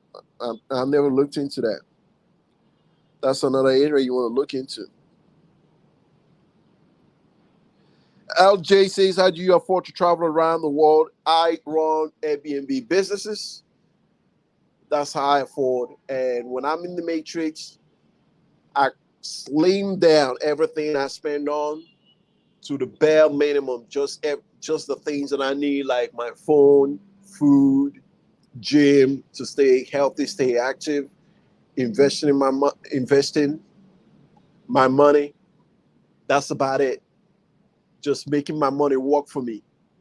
Every other thing, I don't like trying to buy clothes when I'm in the matrix. I don't try like go out at nightclubs or bars. Even when I'm here, I don't even do that. And that cuts down a lot of things that I usually spend on expenses, living expenses. So when I'm in the matrix, I just stack up my checks more. Plus, when I'm out here, my properties are income producing, and I'm taking what they're producing and I'm investing it. So that's why when I'm here, I'm looking at condos to invest. So money that I need to leave out here is coming from out here, and I'm still having the one in the matrix, investing in the matrix, because I still believe in the matrix in terms of business. It's just not a place to live and raise family. It's not family friendly, and they almost like incentivize women to break up the family. And now, because this corporate, when you follow the money, is this corporation, these greedy corporations that control the politicians, because what it means when they break up the family, all these corporations, they benefiting from it. You move into an apartment rather than living in a single family home with your family, probably driving one or two cars. Now you live in an apartment, the bills are split, you paying different utilities rather than paying one single utilities. All the utilities, including like Netflix, Disney Plus, lights, water, electricity, Wi-Fi, and every other thing. Rather than having one family, if they break it up, then they have two, and they just keep chopping it up, and they make it so toxic between the parents and the kids. They want the kids to move out to go get an apartment, go get a job, and many people are just working to pay rent, eat, and that's about it. I mean, what is the difference between that and a slave? Like, no disrespect, but what is the difference? You wake up when you don't want to wake up, go do a job that you don't want to do. You pay rent, eat, because even the slave had a place to sleep. It might not be as nice. Actually, it's not as nice. They had a place to sleep. They ate.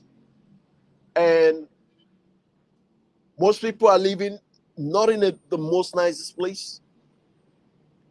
And they just can't get out of that loop.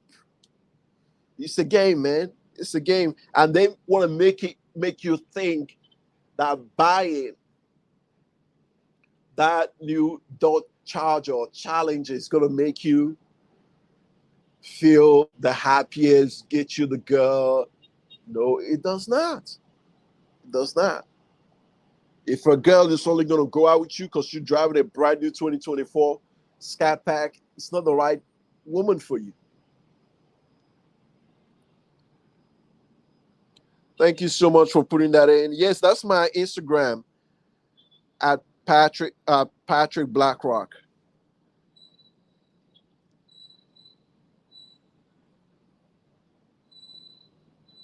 D. Lee says, "Oh, I remember you mentioned that chick. So I hope you're doing well because you are up there in Thailand. I hope you're doing well, my brother." D. Lee says, "I'm pulling up in Thai next month." Oh, okay.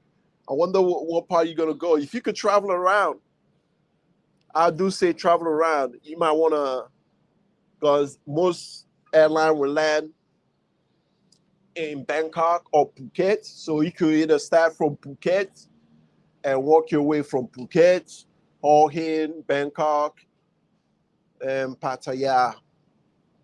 So, I mean, that's, work your way however you want. Or land in Bangkok, experience a little bit of that. Some people like to head to Pattaya. Some people, Hua Hin is a beautiful, beautiful place, man. But do not go there with the intention of clapping chicks because it's not as popular. There's not too many walking girls down there. They still have beautiful bars, nightlife. I showed you on my vlog. It's a place if you want to move to. I went to the beach. It's like 9 a day between Phuket and Hua Hin. Hua Hin. Beautiful beach, barely anyone in there. You still have people there, but not like Phuket. Beaches in Phuket and Pattaya just filled to the brim, man. Filled to the brim. I'm a kind of guy that likes to enjoy beach that just have fewer, people in it. Fewer people in it. Parts of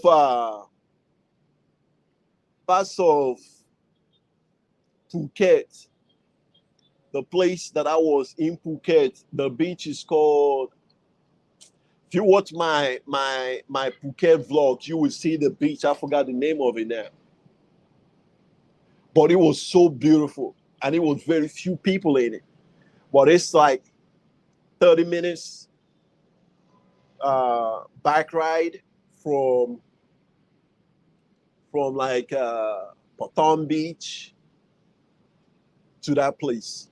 And you could rent a bike for around 200 to 300 baht. And they would need about 1,000 or 2,000 baht deposit. Then always make sure you get the insurance. And if you have the Thai or the international driver's license, I didn't have it because I'm more of I take a lot of risk. I didn't have it. But if you don't have it and the Thai police pull you over, which they don't really pull a lot of people, like they're not out there fucking with people unless you're doing something funky. But if they happen to pull you over, you don't have that license, they would, have you pay, I think 500 baht on the spot. And one of the main reasons they might pull you over if you're riding without a helmet. And when you rent a bike, they always have 2 helmets on the bike, one for you and one for your passenger. So there's no reason why you shouldn't wear a helmet. And it's there to protect you. Thank you so much for putting that my Instagram link in the chat, Jack. I truly appreciate it. D. Lee says, yeah, that other woman would always act a bit crazy. Yeah, man. I have had my share of crazy females here in Southeast Asia. I don't like to deal with females I've dealt with other foreigners. It's just, nope. And once I see she's crazy, cut her off. I didn't travel thousands and thousands of miles to come out here and be dealing with some crazy bitch. No. And another red flag, if a girl doesn't like to date or deal with local men, red flag. I don't deal with her. That is a no-no for me. So, yeah, man. It's all about peace.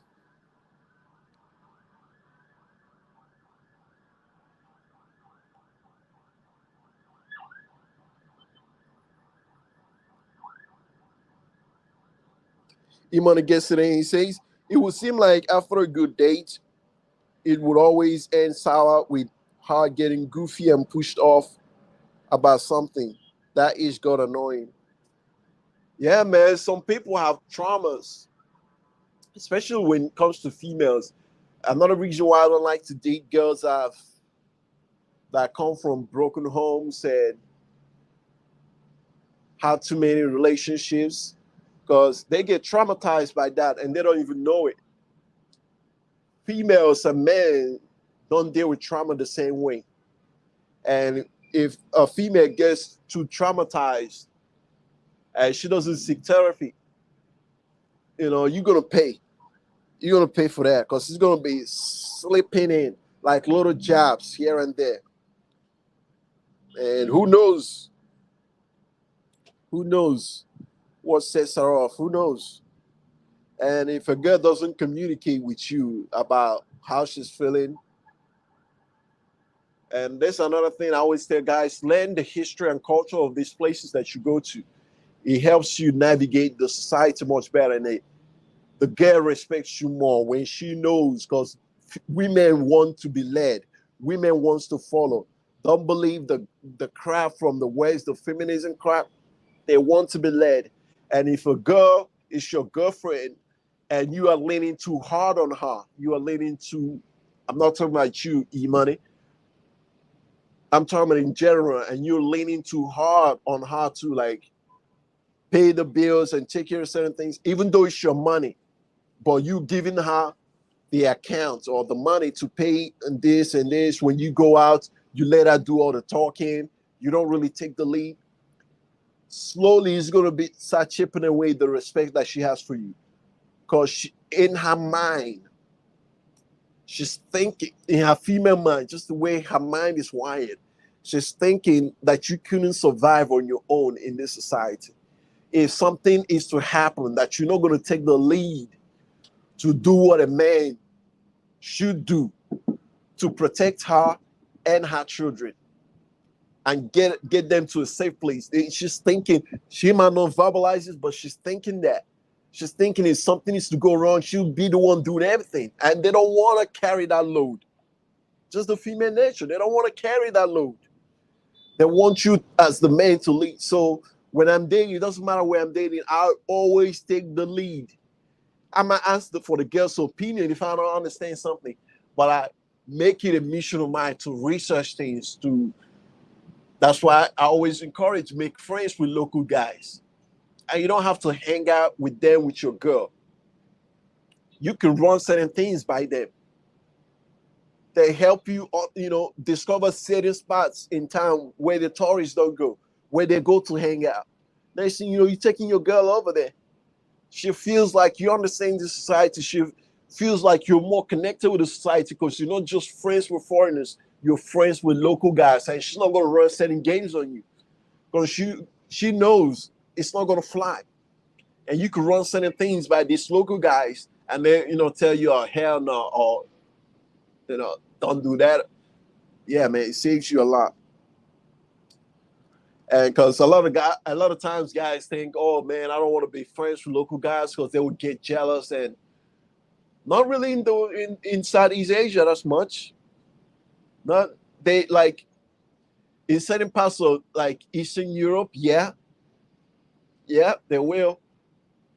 But these Southeast Asian countries like Cambodia, Thailand, like they're not tripping off that. Like they don't have that mentality. Oh, you coming over here, clapping at women's cheeks and eating up our food, and all they see is from your point of view. They don't really see the value created. So yeah, from that, not really. Not really. This, especially Thai men, they could care less. Thai and Cambodian men, they can care less. Filipino guys, sometimes they do get jealous, depending on what part of the Philippines you're in. D. Lee, I got a Japanese shorty visiting me now. Know her for 8 years. She cool, but sometimes too a little crazy. Yeah, I love Japanese girls, man. They're the coolest, and I love their culture too. I love their culture. Moody and pissed off. Yeah, who wants to deal with that in a beautiful place like this? Word, yo. Shedville says, I agree. We are in a historical moment of extreme moral decline in the Western society. It's facts in the Western society, and all it takes for the moral decay to set in, and it's like a cancer that just attacks the system, the fabric of the society, of that society takes a hold, and it just keeps spreading slowly by surely, spreading all throughout, just destroying everything on its path. And then the economy follows it. And you look at through history, I'm a history buff. You look at almighty empires. You look at majority of them is always, when they fall, it's not usually from the outside forces, it's that moral decay from the inside, putting certain things. And that's the reason why I wanted the Trump administration and not even Congress to ban TikTok. To ban TikTok. It's not doing America any good. Trust me, it is not. I know certain people have found success in making TikTok, in putting contents over there, making money, helping discover their restaurants or their businesses.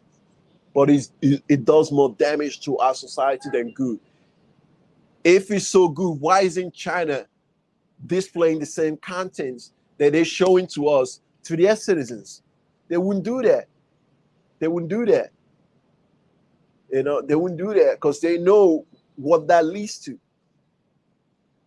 And it would, because now what that does is it forces Instagram and YouTube to try to compete with TikTok. Because I heard the argument that says that, what about Instagram? What about YouTube? Yes, they're doing that too. But if you look at the data, Instagram, YouTube, they degenerated once TikTok just came out and kicked their asses. It's like if they didn't make that changes, everyone would just go to TikTok. So, which would cause the death of Instagram and YouTube Reels. So, I believe because with Instagram and YouTube being American companies, we can exert more influence than TikTok. TikTok being a Chinese company, even though they trying to say, oh, they made all these changes, they appointed a board. No, I would rather not even have them in the country at all. They got it on the back foot. They already got it fucking up the country. And we don't need any more of that. Our country is in a moral decay, and we don't need people coming in and exacerbating the situation.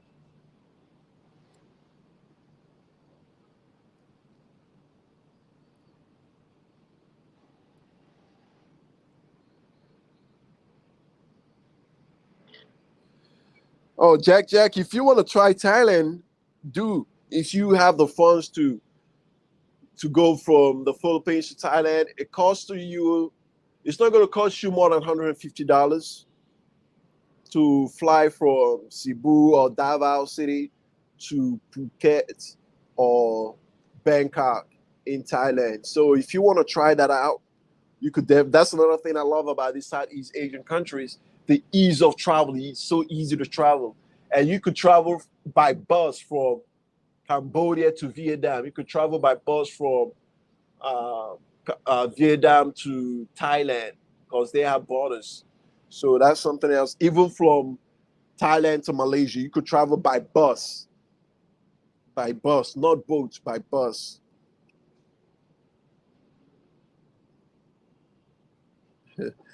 Outdoor VP10 says, Patrick Blackrock, my bad, my old ass age is getting to me. Laugh not loud, my apologies. What are you apologizing for? Did you do something? No, I don't think you offended anyone or me. I don't know what you're apologizing for. What about CSI says avoid the cheese Super Bowl parades? They still parading? Really? Huh. Oh, okay. I mean, they deserve it. I mean, it's not, I mean, Kansas City, it's not like there's much happening over there, especially Kansas City, Kansas, because there's two Kansas cities. There's Kansas City, Kansas, and there's Kansas City, Missouri. Kansas City, Missouri is where it's more live, there's more going on over there, where Kansas City, Kansas is just like farmland. So I don't know, they're still celebrating. If they are, they have more power to them. They deserve it. That definitely going to boost the economy. Market Focus says, thanks for the advice. I would definitely go to Cambodia and Japan this. Okay, since I currently live in Thailand. Oh, okay, so you are in Thailand, traveling to Cambodia and Japan shouldn't cost that much. Shouldn't cost you that much. So, you know, because I've had people that go to Cambodia and they say it's a shithole. I'm like, nah, Cambodia is not a shithole. Nah, it's an emerging economy. It's not as developed as Thailand is or Japan. It's still coming up, but these people are clean. And they're, yeah, I wouldn't call it a shithole. The food is very similar to Thai food. If you're not living in Southeast Asia for like really long time, you couldn't tell the difference between the two. You couldn't tell the difference. Whereas you could tell the difference between a Filipino food and Thai food, even if you never left the matrix. But Cambodia, I love it, man. Just try it out. It might not be for you. It might be for you. It's just I love that place, man. And who knows, I might leave there and decide to make the move to Malaysia. Because I know a lot of people enjoyed my Malaysian vlogs, not just my subscribers, even people from outside subscriber. Malaysian girls were finding my channels, commenting, and I like that. I like that because most of the time when Filipinos, when they find your channel, they don't leave in very positive. Sometimes they leave a positive comment. Sometimes they get jealous and they leave a nasty comment. Where I never experienced that in Cambodia or Malaysia. They always leave like really positive. They will help elaborate something I said in the video, so to educate me and my audience more. And I like that. I truly, truly appreciate that, especially from ethnic Malay people. And a lot of people really enjoyed the Malaysian vlogs, and it did real good. When I was in Malaysia, the numbers just blowing up. Even as a brand new channel that is about 3 months old, I was getting really view in proportion to the number of subscribers that I have. Lord 007, thank you, my brother, for that $20 super chat. He says, yo, Patrick, checking in from Palm Beach, Florida. How did you get started in Airbnb business? If you don't mind me sharing. Yes, thank you so much. I appreciate you for donating this $20, man. I appreciate you. I'm going to, every single buck that you guys donate, I'm putting it in on this channel because I don't need to leave off for this. Since my Airbnb business is really supporting me in this regard, this money is going into this channel. It's going into this channel. And what I'm thinking now is have like a podcast where I will bring in, if I live in Cambodia, bring in regular Cambodian people so we can talk about Cambodian things so we can understand Cambodians even better. Talk about dating in Cambodia. So to facilitate the atmosphere when you coming in, dating, living in Cambodia, just from their perspective. Or if I live in Malaysia, I'll do that. Because I was thinking if I live in the Philippines, I would do that. But the Philippines just has too many vloggers already. So that's one of the main reasons. Or one of the reasons why I really don't want to be in the Philippines, because what you're going to be talking about, someone already talked about it. However, when I was in Malaysia and Cambodia, especially Malaysia, a lot of people really was very interested in those vlogs. So Malaysia, because Malaysia has My Second Home program, which is really great program. And I can own land, and Cambodia too. So those two. So how I started in Airbnb business is cut down on my expenses. When I was in the Matrix, I started from flipping motorcycles, then I went to flipping cars, and all that money after I paid my tax, I just took it, bought my first property. I had to use a lot of able grease. I needed a lot of able grease. If I wasn't a handy person, man, that property shoot. Man, that property needed so much work, and I was able to do a lot of the work. A lot of the work. It was a 5-bedroom in a beautiful neighborhood. It was the previous owners didn't take care of things, and he needed a lot of loving, tender care. And I went in from brand new paint, pressure wash. I pressure washed the whole house. It was 2,800 square footage home, huge Texas home. It took me about 2 days, pressure wash the whole home.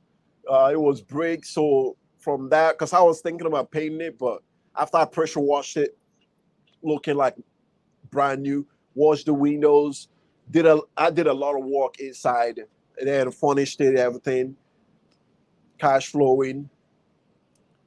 And after I did everything I did what is called forced equity, which the property appreciated tremendous, and I got it for low. And I did a forced appreciation on it. So from that money plus the money coming in, just investing. And since I cut my expenses, I don't drink. I smoke cigars here and there. I don't trick off my money. So I thank God that I don't have expensive vices. So that helps me keep more money in my pocket to invest in Airbnb. If you want to start, I say Airbnb, but I mean vacation homes, because it's not just Airbnb. Airbnb is just a platform. If you want to do that, you got to look at some of your expenses. I had no car payment. I still don't have a car payment. I have my E350 Mercedes-Benz, 2011, that I bought from auction when I was flipping cars.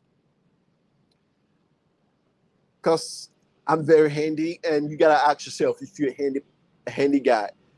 A lot of things that will go wrong in the car, I can fix myself. There's videos, there are forums.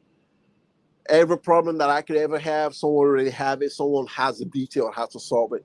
And you could buy OEM parts from eBay, which is just like parts, going to the dealership. And I say this to say that's one way to save money. You don't have to buy brand new cars.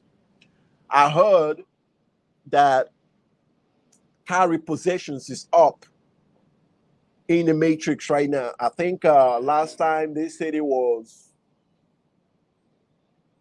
I think it's up by a couple of millions, about 3 millions. 3 millions, yeah. So right now it's about in the 5 million. So it was up by 3. So from 2 where it was before. So you don't have to buy a brand new car to impress people that don't really care. So that's one way you cut down car notes. Because think about it.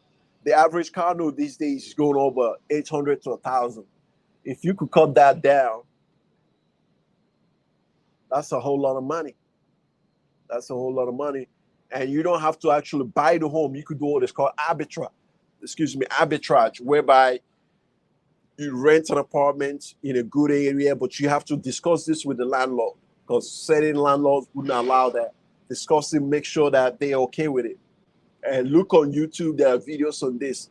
I might have to do a course on it, on how to do arbitrage. You just rent it, you furnish it, and you put it on Airbnb. Kind of test the water, see if it's something you want to do. And it's going to take you about $5,000, $6,000. If you really want to swank it out, by $7,000, depending on where you are, to really furnish it really good and test the water, see if it's something that you want to do full time. Well, thank you so much, man. I appreciate you, Lord 007, for that $20 super chat. It means so much to me when you guys do this. It means so much. And I don't have to even put up my girl showing, asses on the showing her ass on the stream for you guys to give. I intentionally try to stop showing girls on my recent videos to see if I still get the same number. If I still get, because once I move here full time, my girl, of course, she's gonna be, we're gonna be vlogging. She's gonna be on some, or if not most of the shots. So that's one thing that is gonna be coming in the future. However, I want to see if I still get the same amount of numbers, if I just come out here and talk about real issues without having to put up a girl on every shot. Because when I started this YouTube channel, it's like every video that I put a girl picture on, it just takes off. I'm like, what is this? What you guys don't want to look at another man talk about real issues? Every time I put a picture of a girl on the thumbnail and put it on the video just blows up. But I truly appreciate you guys doing this. It means a lot to me, Lord 007. And I hope one day to meet with you if you come out here in Southeast Asia, different countries. I'm going to be moving around, because living in Southeast Asia doesn't mean that you just invest in one place. I can buy a condo in the Philippines, here in Makati, and I'm living in Cambodia. It's a short flight to over here, and I can manage it remotely as well. All right, let's see.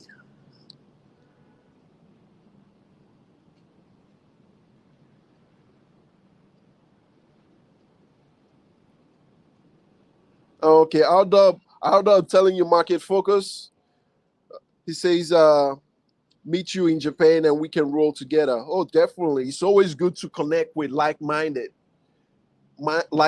brothers, and that's the reason why I created this channel. So we have a community, like-minded brothers, connect, and we pushing together. Like as my father used to say, together we can and will achieve the extraordinary. Together, and my mom would say, two heads is better than one. Someone is going to see it in a way that you completely overlook, and someone's strength is going to complement your weakness, and vice versa. Thank you so much, you guys. Scott 56, he says, what age did you move to the USA, brother? Yes, when I was 19 years old. 19 years old. My parents were American, was those first African citizens that got American citizenship offered to them after World War II, after Britain and other colonial powers just giving independence to African countries. However, they still want to maintain good relations with African countries because the Soviet Union was like advancing in Southeast Asia, one of the main reasons for the Vietnam War, and it was advancing in Africa. And a lot of the Western powers, they were afraid that if they don't contain communism, which is spearheaded by the Soviets, if they don't contain it, it's going to spread all over. It's going to limit their interests around the world. All their former colonies is going to go to the Soviets, because the Soviet will just bring in African students into Soviet Union, educating them their way, free tuition, like trying to get them to be more free, because they know those are the people who are going to be running that country. So they want to make sure that they bring them in and put their system in their head. So the West, they were playing reaction, which they still today still playing the reactionary game, which is why they have lost completely Southeast Asia.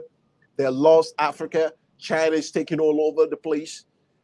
So my parents or my father was among the ones that were given the visa to come study after study, straight pathway to citizenship. So for an American citizen, your kids become American citizens, even if they're born on foreign soil. All you have to do is file the paperwork. Hey, this is my child, born on a foreign soil, and they get their citizenship.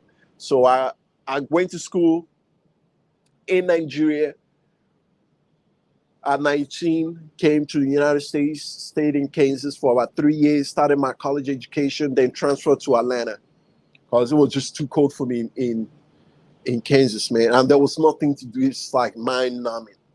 Like mind-numbing. That's how I became Kansas City Chiefs fan. That's a great question. And this leads me to something else. I'm going to have to talk about this another day, because my father, he actually married 2 American women, and the marriage failed. And he was like, after that, he went back to Nigeria and married my mom and brought her to, he was living in Los Angeles at the time, running McDonald's franchises. Brought her over there because my mom is light skinned. She looks like Puerto Rican.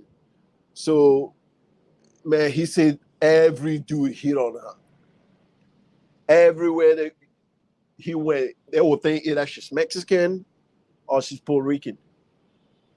They'll run up, whether it's black guys, Latino guys, white guy, they were just hitting on her. She was so fucking pretty. Just hitting on her. And he was like, no, hell no. I'm about to lose my wife to this. I mean, because, guys in the Matrix, man, they don't respect marriage.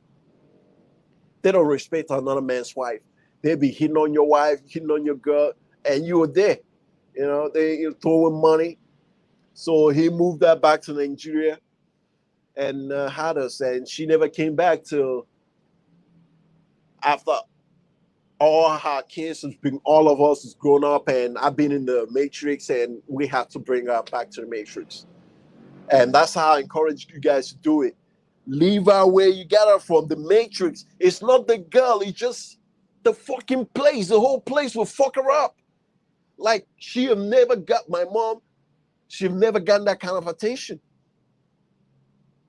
Even though she's beautiful, even in Nigeria by Nigerian standards. But look around, it's a bunch of beautiful girls. It's not like so she's never gotten that kind of attention from like men that like are somebody like really like wealthy, rich guys, just falling all over themselves over her. So wherever you get her from, if you can, man, keep her there because the Matrix will corrupt her, will change her.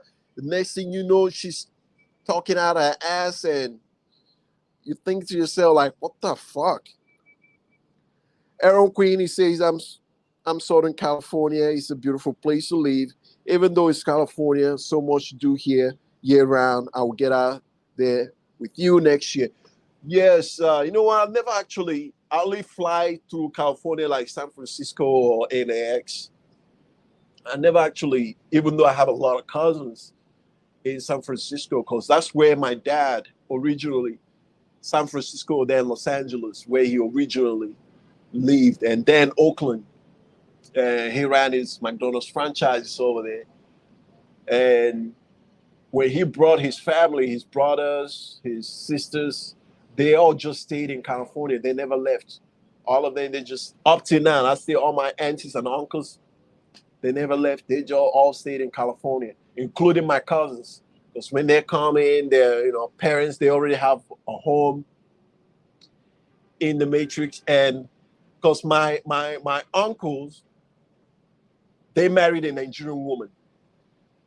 So all the properties they own in San Francisco and LA, they were able to keep. So when my cousins came, they already have a home over there. They just went to their home. Whereas with my dad, after especially his second divorce, like they cleaned him up. They all his McDonald's franchises, his houses, man. He like from the pictures, like sometimes I will look up the addresses of those homes today. Minimum $2 million homes. I mean, he bought back in the 80s. Some of them he had to sell because he was going through a really terrible divorce. One of his daughters wasn't actually his. It was the first. No. The first one wasn't his. The second one was his. So he raised another man's sloppy seconds, and after 18 years, he got into his mind to actually do a DNA test and found out the first one wasn't his. And yeah, man. And that was back then, and now it's even worse. Yeah, picture me trying to get married in the Matrix. Fuck that. The whole system is designed to fuck you over. I mean, I'm thinking all the McDonald's franchises that he owned and the properties. Imagine he even owned a TV station in Oakland Hills. I mean, he was just very business minded because my whole family, all the way my grandfather, were very business savvy, very business minded. And he came in here, those false opportunities, he just cleaned house, man. And the only thing that he was able to hold on to is the properties he invested in Nigeria. If he didn't have those properties, yeah, man, he would have been somewhere in the Matrix, driving a taxi and living in a studio, just fuck. Oof.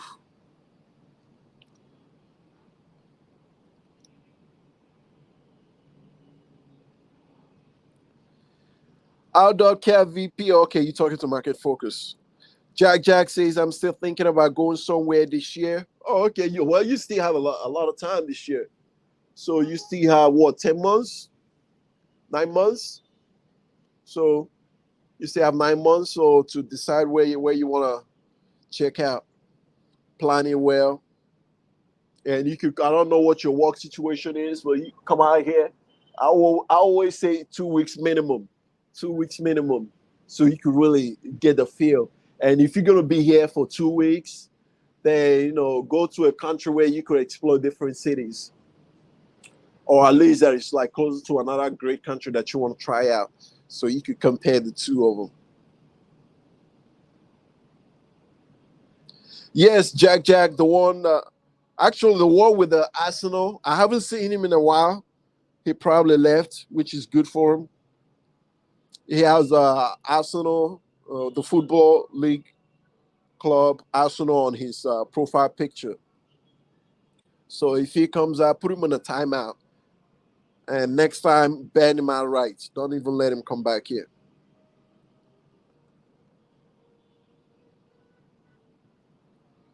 Oh, okay, RWCat VP says I will put this channel on the flight board so we can up your numbers. Remember, VP10 is watching and loving the vibe. Thank you so much. Appreciate you, my brother. And I want to do a special shout out to Zoom to Thailand, Rich Mac. Man, that brother, every time I show up, shows me love, boosts up my channel. When I was in Thailand, in Pattaya, I came out there, had lunch with him, with this lovely girl, Air Boogie. And another guy I want to shout out is Calvin Roach, who is here in the Philippines. He's in San Carlos City, the first brother that put me on, and he always shows me love. Shout out to you too, brother. Thank you so much. I truly appreciate it. I truly appreciate it. Even Floyd.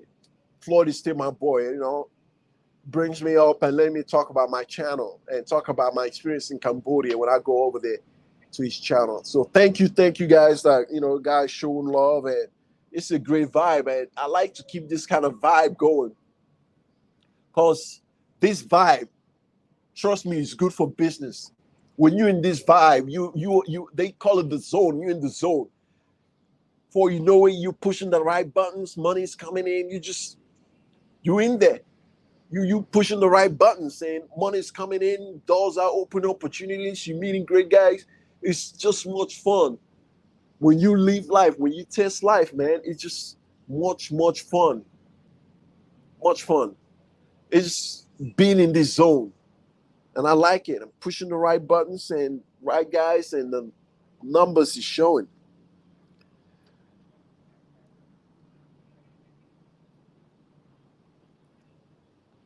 E-Money gets it and he said, that girl helping me in business, I cracked her in the Yo, what do you mean? You went to the back door? What you mean? You cracked her in the butt? What you mean? You went through the back door? You like going to the back door of these girls? Yo, man, be careful, especially if you're a black guy going to this back door, because it's like real. No, you might rip her up. Because remember, going in their front door is already too big for them. Remember, man, these girls, they're Asians, they're not Africans. It's a little thing, man. You don't go in there and fucking cause a whole lot of damage and have her all ripped up. Yeah, thank you so much again, Jack, for putting up my Instagram page.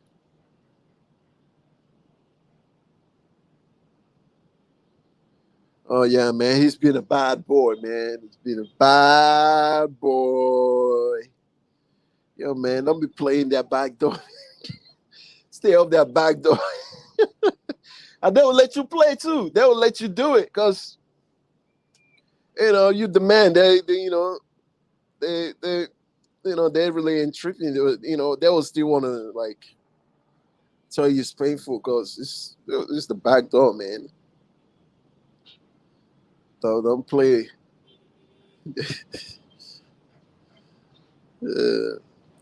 Yeah, our Cat VP10. Yeah, shoot, please. If you have a question, put it in the comment section. Let's talk about it, my brother. Let's talk about it.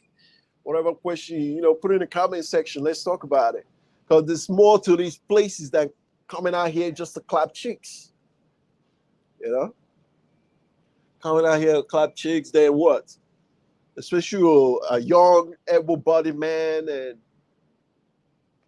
day by day, if you're dating the kind of girls that I encourage you, in the morning she will get up, go to her job or whatever she's doing.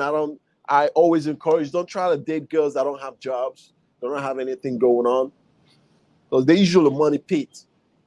They'll run through your bank account. It doesn't matter, Philippines, Cambodia to Thailand, they will run through your fucking bank account.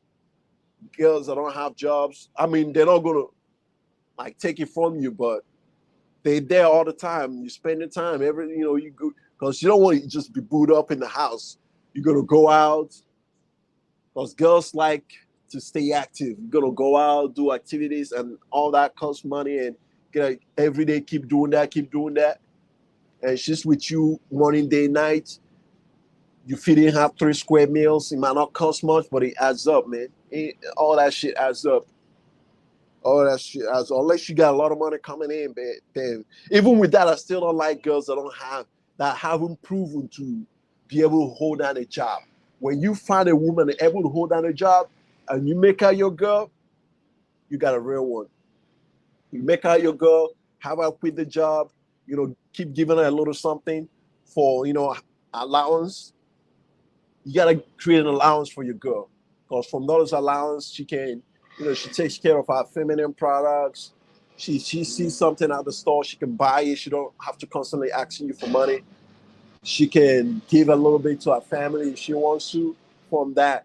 And that's the kind of mindset that you want to create.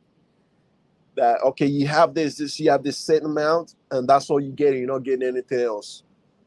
And because if not, they would just run through your bank account. Outdoor Cap VP says Patrick Blackrock, I have invested in gold and land 24 years ago. Do I sell or keep? Man, I couldn't answer that.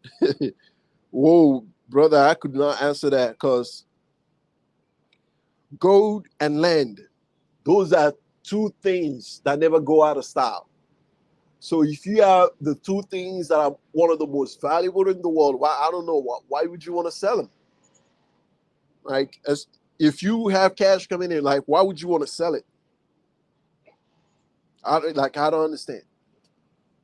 If I had gold and land, like, why? I don't understand why, unless I'm like in a really tight spot and I need to liquidate this to invest in something that is bringing me cash in. Other than that, I'm selling shit. Fuck that. I don't care what's going on. I ain't selling, no. But that is your decision to make, my brother. But golden land, they call gold, God's money, God's currency, and land.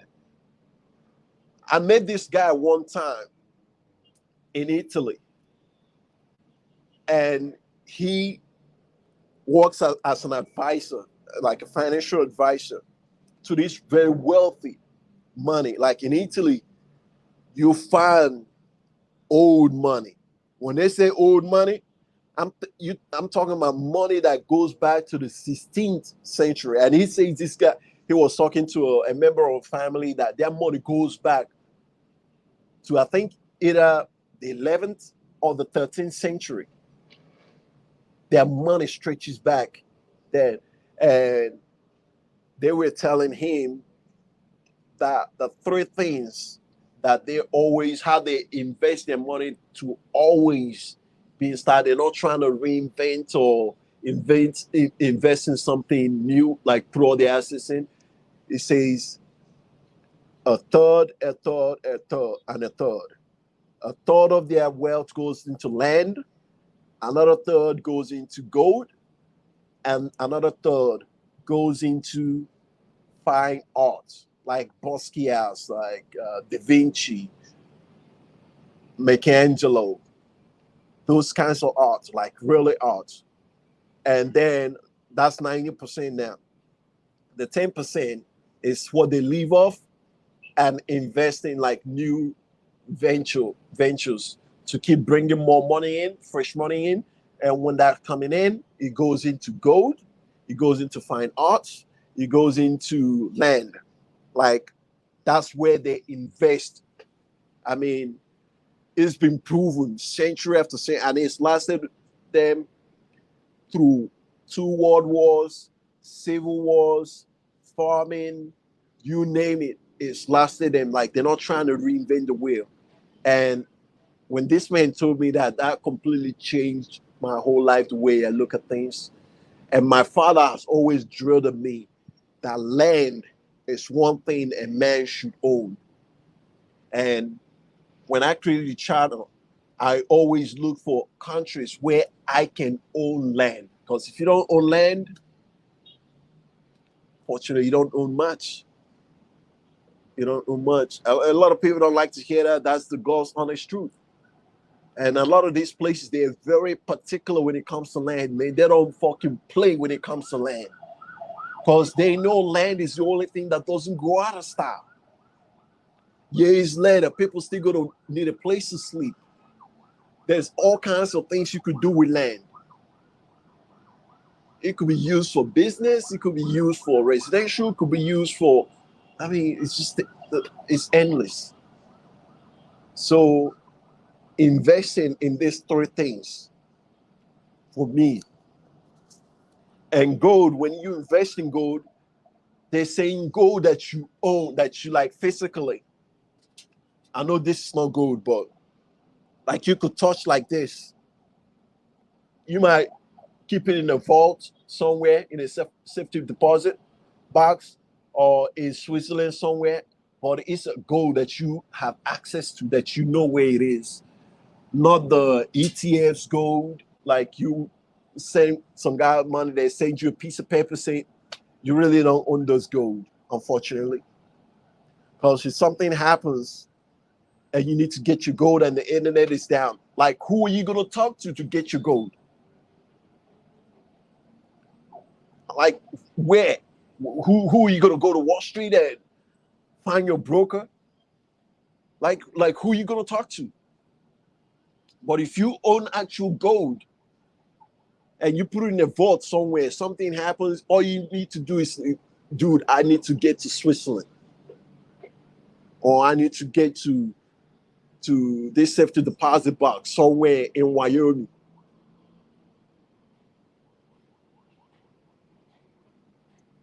And you go over there, you grab your gold, and you could get by, you could transact. It doesn't matter what is happening. People will always accept gold in exchange for goods because they know gold always, like, the value is always there. And land, something happens, you could leave. Let's say a war, you come back, your land is still there. You still have the piece of paper that says this is your land.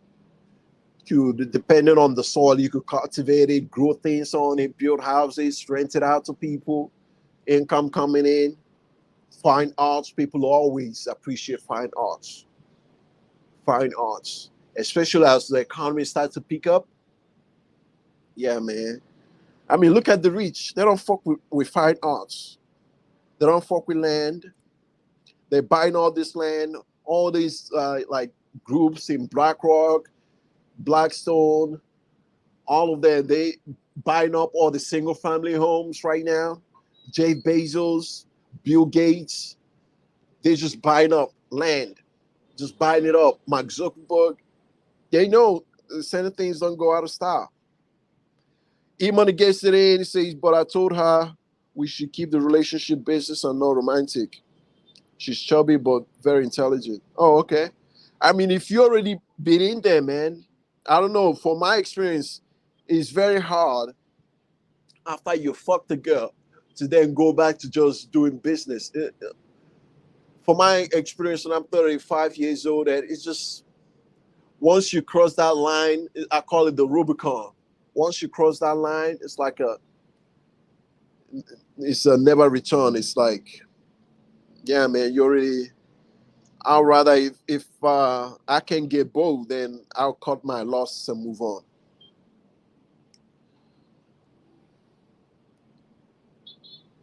Sky 56, man, I really want to start a business I can do remotely to get out of USA. Facts, facts, facts. And just don't rush. Take your time. There is something for you to do. There's way for you to invest in a business that you can run remotely, or even living outside the United States and earning income outside the United States. That actually is the goal. If you could earn income outside the United States, so you could be in a place where your business is at, so you could be much more involved in your business when you are out there in the country where your business is. JD says, preach, man. Preach. Men should always lead. Any man who lets his woman plan all the time, manage finance, or wants to play gender role games get kicked. Facts. They get kicked in the butt. They get kicked in the butt because it's natural for women to want to lead. It is just natural. I mean, for women to want men to lead them. It is just natural because they know through evolutionary, and I study a bit of evolutionary psychology. Their decision is always based on emotion, and when you out in the world, in the jungle, and you're making decisions based on emotion, people get hurt, and men are more logical. So when you come out to these countries, yes, you might ask for opinion on certain things, but she cannot, under any circumstances, start wearing the pants in that relationship. She cannot. And wearing the pants means you are defaulting a lot of the decision making to her. You want to, when you go to eat, you want to go where she wants to eat rather than you taking the lead. Of course, you know the places that she likes, so you're not taking her places that she doesn't like to eat at. But like you go to restaurants like that, stay on top of all your bills. If you live in here, all your bills should be on your name. Stay on top. It's not that hard to pay bills here, guys. It's not that hard. It's not rocket science to pay your electricity, your utilities are here, to pay your water bill, and certain things you can actually negotiate it into your condo. It's not that hard. You go grocery shopping, you should, and even if you don't want to like go to the shop, you could download Lazada and look at how much things cost. So you create a budget every month for how much groceries you two consume. And that's on the budget that she will have to go shopping. Because for me, I know some guys, we don't like going grocery shopping. I don't like going grocery shopping, especially in the Philippines, because it is always like a long line and they take so forever to check you out. Like they will sit in the register to scan like 5 things, would take about 5-10 minutes and having a full conversation. So I would rather avoid that completely. So I will create an allowance that I already know how much things cost. So yeah, don't let that take the lead on your relationship, man. JD says the man is the CEO of the family, the woman is the COO, or whatever role she wants to assume. One king, one queen, not two kings in a relationship. Crazy out here. Facts. You know, that's one thing with the Matrix. They got the game all twisted up. There can never be two captains in a ship. Like, I mean, think about it. In a company, for a company to run well, do they have two CEOs? For a country to run well, do they have two presidents? Just making decisions with no one having an idea of what their responsibilities and what their role is. That's why we have in government, in companies, roles everyone should be playing. So everyone focuses on their own role. The chief accounting officer plays their own role. The CEO, the chief executive officer, plays their own role in running the company. The guy in charge of operation plays his own role. But in American family idea, They hate the ideology of having roles.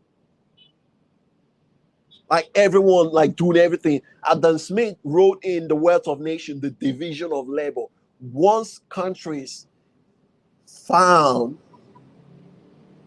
the secret, the division of labor, that's what led to the industrialization of Britain. The division of labor. Someone who has a comparative advantage on something,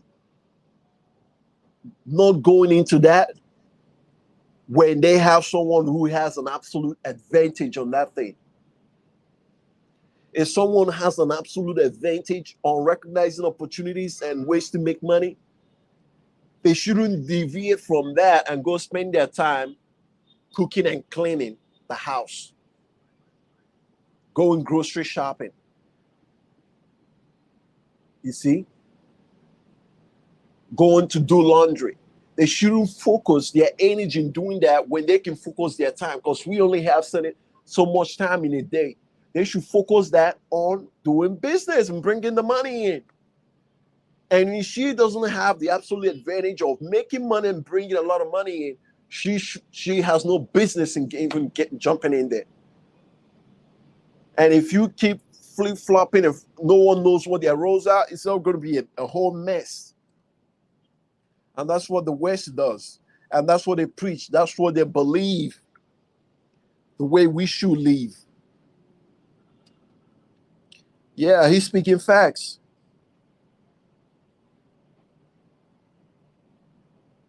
Oh, okay. Our Dubcap V10 says, that's funny. At Patrick Blackrock, the military can't even use TikTok. We are banned, which is good. Exactly. That's good. I like that. And we should ban it nationwide too. It's not doing us any good. High Power, thank you so much for coming in. This is the first time I am seeing you in my channel. I truly, truly appreciate you for coming in here. He says, when to check out Pen on Pen and Ho Chi Minh City, which is former Saigon. Funny, a lot of Vietnamese people still call it Saigon. I am in Jumten, Pattaya now, my former stomping ground. Any recommendations? Bless you, brother. Recommendation for Jumten? Because I was just there. I don't know if you asked a recommendation for there or Phnom Penh. I have not been to Vietnam yet. So for Phnom Penh, you want to stay in BKK area. BKK area is a very beautiful area. It's like Manhattan of Phnom Penh. So you're gonna be in walking distance to a lot of things. Or you want to stay in Riverwalk. Riverwalk will be closer if you like bars, if you like more of lively place. You don't want to stay around Riverfront or Riverwalk. Because if you there, it's walking distance to a lot of the bars, the walking street over there. The palace is close by. Like that's like a harbor where Cambodians hang out at night, because they like to spend time, at night just hanging out. And this is true for a lot of the Southeast Asian countries. They like to spend time outside, just hanging out, playing around, just bonding with each other, rather than just everyone just boot up in their own homes like in the Matrix. So that area you could stay. Those are two good areas that I like. Another area, but this area will be more of if you want to live full time in Phnom Penh, is Urban. It's called now Urban Village. Urban Village, which is, it's like they wanted to create like Urban USA, and I saw a lot of expats over there too, and Cambodians as well. And the apartments that I saw there are very spacious, beautiful. So if I live in Phnom Penh full time, I would want to live in Urban Village and get me a motorbike so I can go back and forth to like downtown area, to like BKK. BKK area is good, but it's expensive. It's, like I say, it's like the Manhattan However, you want to start with in BKK area, so you within walking distance to a lot of the food cafes. So you just, you kind of getting to know Cambodia and you enjoying yourself. Then, if you decide it's a place you want to leave, you kind of want to stay out of the main hotspots.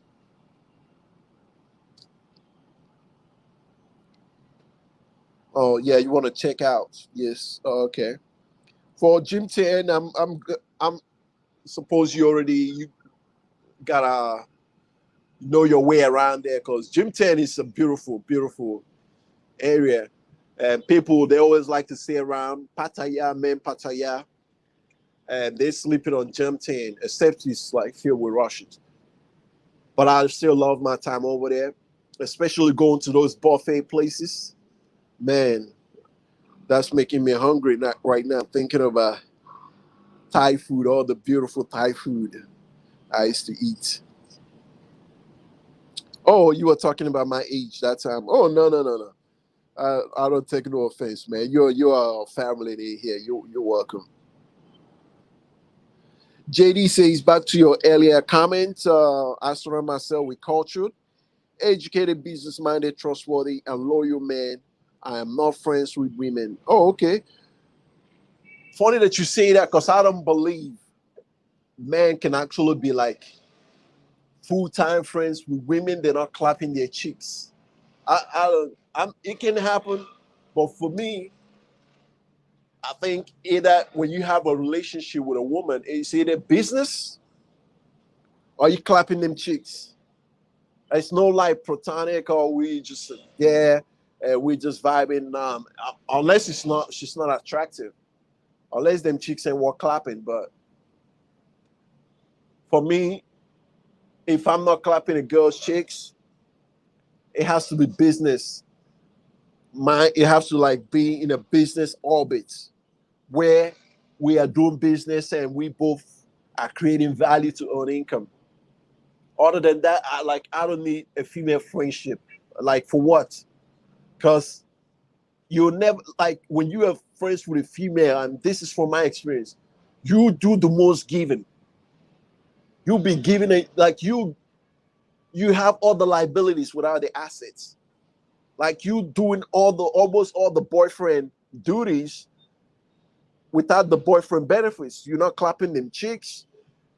You're emotional, like they use you as an emotional tampon. Because women, for them, it's more mental, men, it's more physical. We like the physical touch. We enjoy clapping them cheeks. Whereas women, they get their brain claps, clapping brains. Because it's mentally stimulating to them. They're talking to you at night, they're running through their problems with you. They just getting to them that emotional stimulation. They're getting off on it. And you don't get nothing out of that. Like, plus you show up when you go out and you eat, you foot the bill. Like if someone needs to step to her, you have to defend her. If you are out with her, someone have to, someone get out of line, you have to put yourself in harm's way to defend her.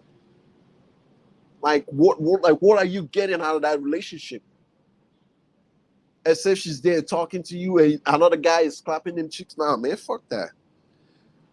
I only do that when I have a business with her and I don't mix it. Once it's business, it's business. She's clapping, it's she's clapping. She's my girl, she's my girl. Like, I don't mix and match or any of that. Our dog, you saying, wow, Patrick Blackrock, I have a CLK 350 convertible, 2008. You are right. You don't need a new ride. Facts, my brother. We're on the same page. And, oh, my battery's slow here. One thing that I love about Mercedes-Benz cars, I want the percentage on the phone. All right, I'm gonna wrap it up here. It's about 3 hours now. So my iPad is low. I'm suppose the phone is probably low as well. So I don't want it to just drop. My thing is Mercedes-Benz cars are not temperamental, especially the older ones. They're not temperamental. As long as you maintain them well, do your oil change, Try to use the premium gas if you can. Don't use the regular unleaded. Try to, I think 80, no, about 90 octane or higher. So it's good. Your injectors, your spark plugs, all that, your injectors, they will thank you for it. Your mass airflow sensors, they will thank you for it. And these days, you could find OEM parts in eBay made in China or Taiwan that was just as great as the one you get from the dealership from the company. And there's like another thing I like about Mercedes, BMW, and Audi.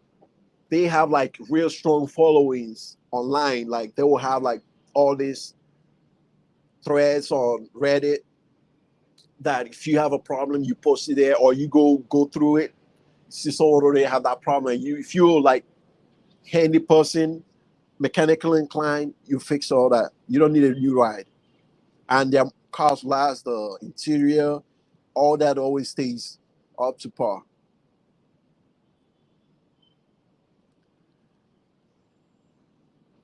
Market Focus says, I definitely appreciate the business conversation. I will not be able to travel without my stock market and crypto investments. Okay, so that's what you're into. Oh, well, that makes sense. Market Focus. You know, I got my taste of crypto. I did make some, I did lose some. If I decide ever to go back to crypto, it's going to be swing trading. I will never day trade again. It was just not my thing. I will swing trade, and I still have some cryptos today. So that's how I first got my in crypto. I bought Litecoin, Ethereum, and of course Bitcoin. Man, sometimes I will sit and be thinking to myself, I could have bought a whole bunch of Binance when it was just under $1, and I was just day trading it. You see, that's another thing with this. It circles back to what originally when I started this live stream. You have to have a long term thinking, not making short term decisions. Because I own a lot of Litecoin, a lot of Ethereum, Binance, and I believed in CZ, the guy who's running Binance. I was just trading it. I was just trading it. Yeah, man. If I head on to my Binance coin, but yeah, spilled milk under the bridge. Spilled milk under the bridge. It's all good. You live and learn. Because right now, when I buy good stocks, even Tesla stocks, I was just trading Tesla stocks rather than holding it. Yeah, man. Tesla stocks when it was $150. Uh, it is what it is. It's now, and I'm thinking long term. So when I'm buying these stocks, when I'm buying, I find crypto that I truly believe in, I'm holding it long term. Because I know, according to Ben Graham, when you own these things, you find a good asset class that you believe in. You write down why you're buying it. And if that reason makes sense and it's true, and you buy, you hold it. Hold it long term. Hold it long term. Because long term always beats short term gains.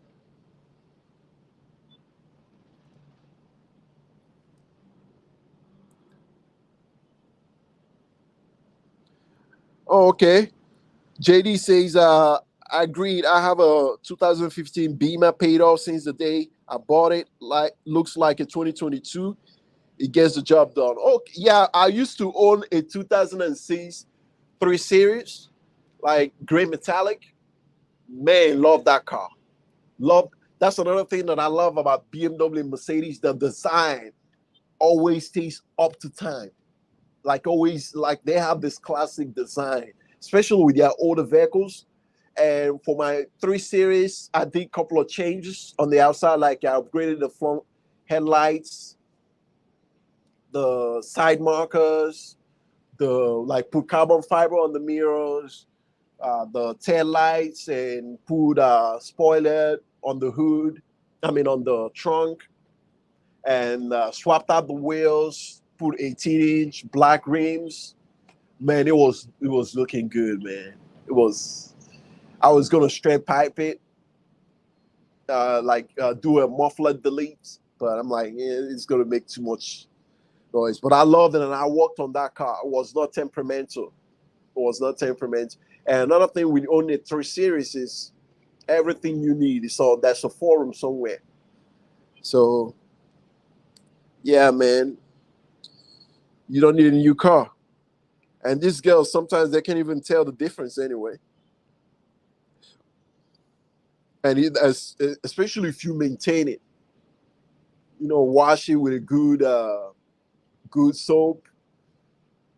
My cars, when I'm in the matrix, I always wax it at least twice a year. With this wax in a orange bottle. Like you apply it, let it sit for a while. Then you wipe it off and use a buffer to buff it. And after that, it goes like through months of washes and it's still like nice and looks good. So always maintain your cars very well, wash it, detail it, put a wax on it, and your car will always be looking like brand new.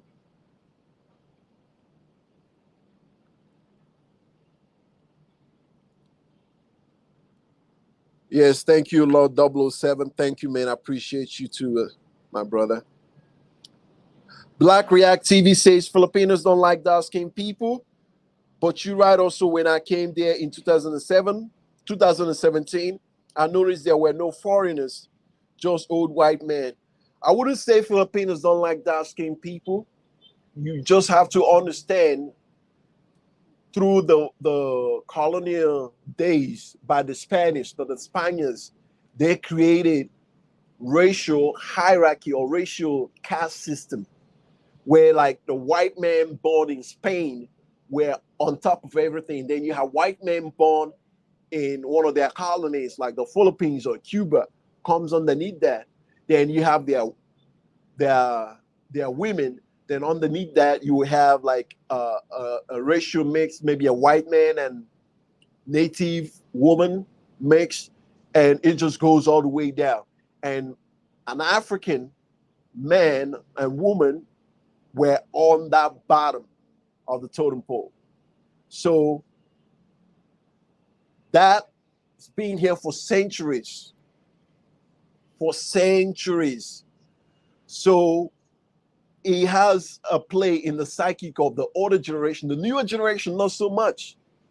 But the older generation, it has a play on their psychic, not just towards blacks, but towards other Filipinos. That's why you see them always use like bleaching soap to bleach their skin, which is sickening. You don't see that I never saw that in Thailand or Cambodia. But it is, sickening. And they do that. And not just here in the Philippines, Latin America too. Because it was the Spaniards in Spain. They did the whole thing from Mexico all the way to Argentina. Same program. In Cuba, Dominican Republic, they did the same thing. Everywhere the Spanish was, it was the same program. So for more than 1,000 centuries, it kind of has worked itself into the social system because humans always like classist. And when you have the classism fused in with racial divisions, man, you get like, and that's one of the main things that have held South America and the Philippines back. Not the only thing, but it's one of the main things. Like you look at why isn't the Philippines performing like Thailand or even Vietnam that went through a major war with a huge superpower is today as performing them. Cambodia went through one of their darkest moments in their history. And they're bouncing back and they're moving forward because it is one of the things that have held them back. And they constantly looking down, especially towards women. Not so much for men. For men, if you're a capable guy and you have money, that really don't play into place. But for women like you, like they call it Molina, like dark skinned females in the Philippines, man, they got it the worst. They got it because when they were growing up and the teasing from their fellow Filipinas, it's just, and it happens all the way in Mexico, all throughout Latin America, in Brazil included, you know.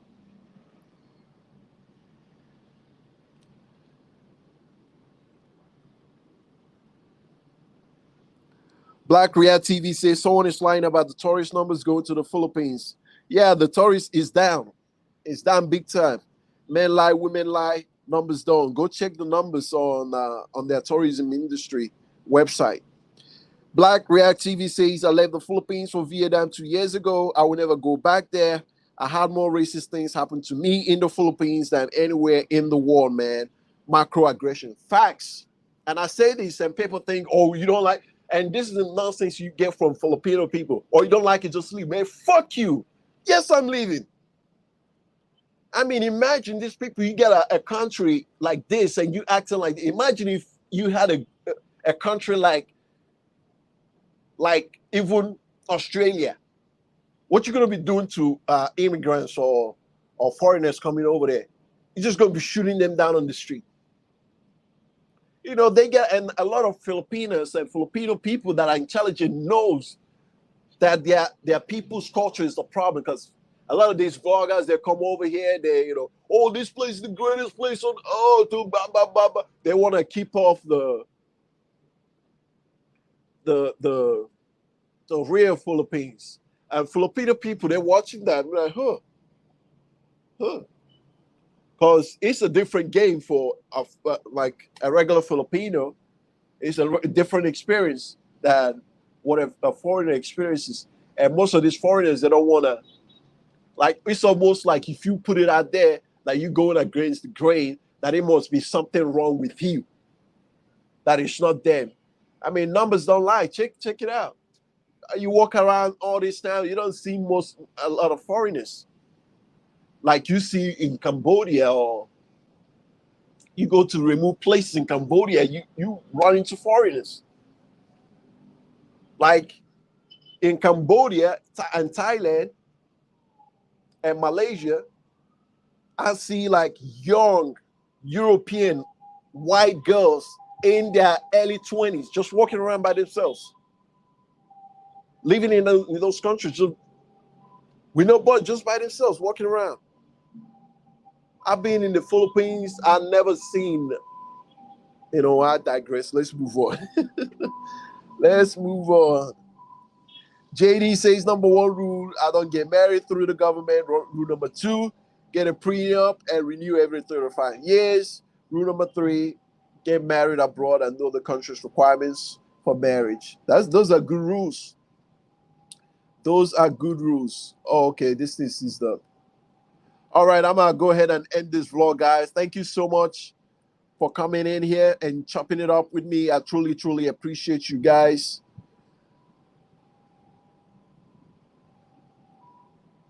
Oh, who's this guy? Who's this lady? Mary Grace Baqueran says, hello there, Patrick. You know, I really like Black American guy like you.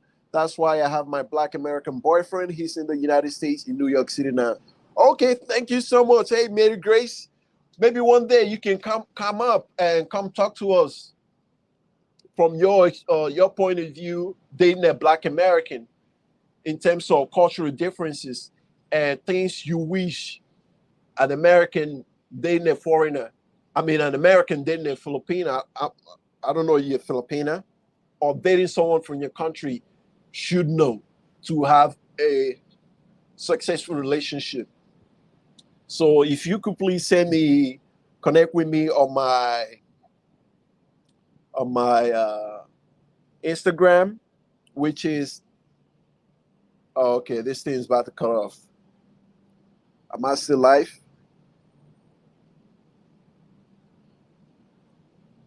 Okay, I think I'm still live. Okay, connect with me on my Instagram, please. Thank you, guys. Bye-bye. Peace and love.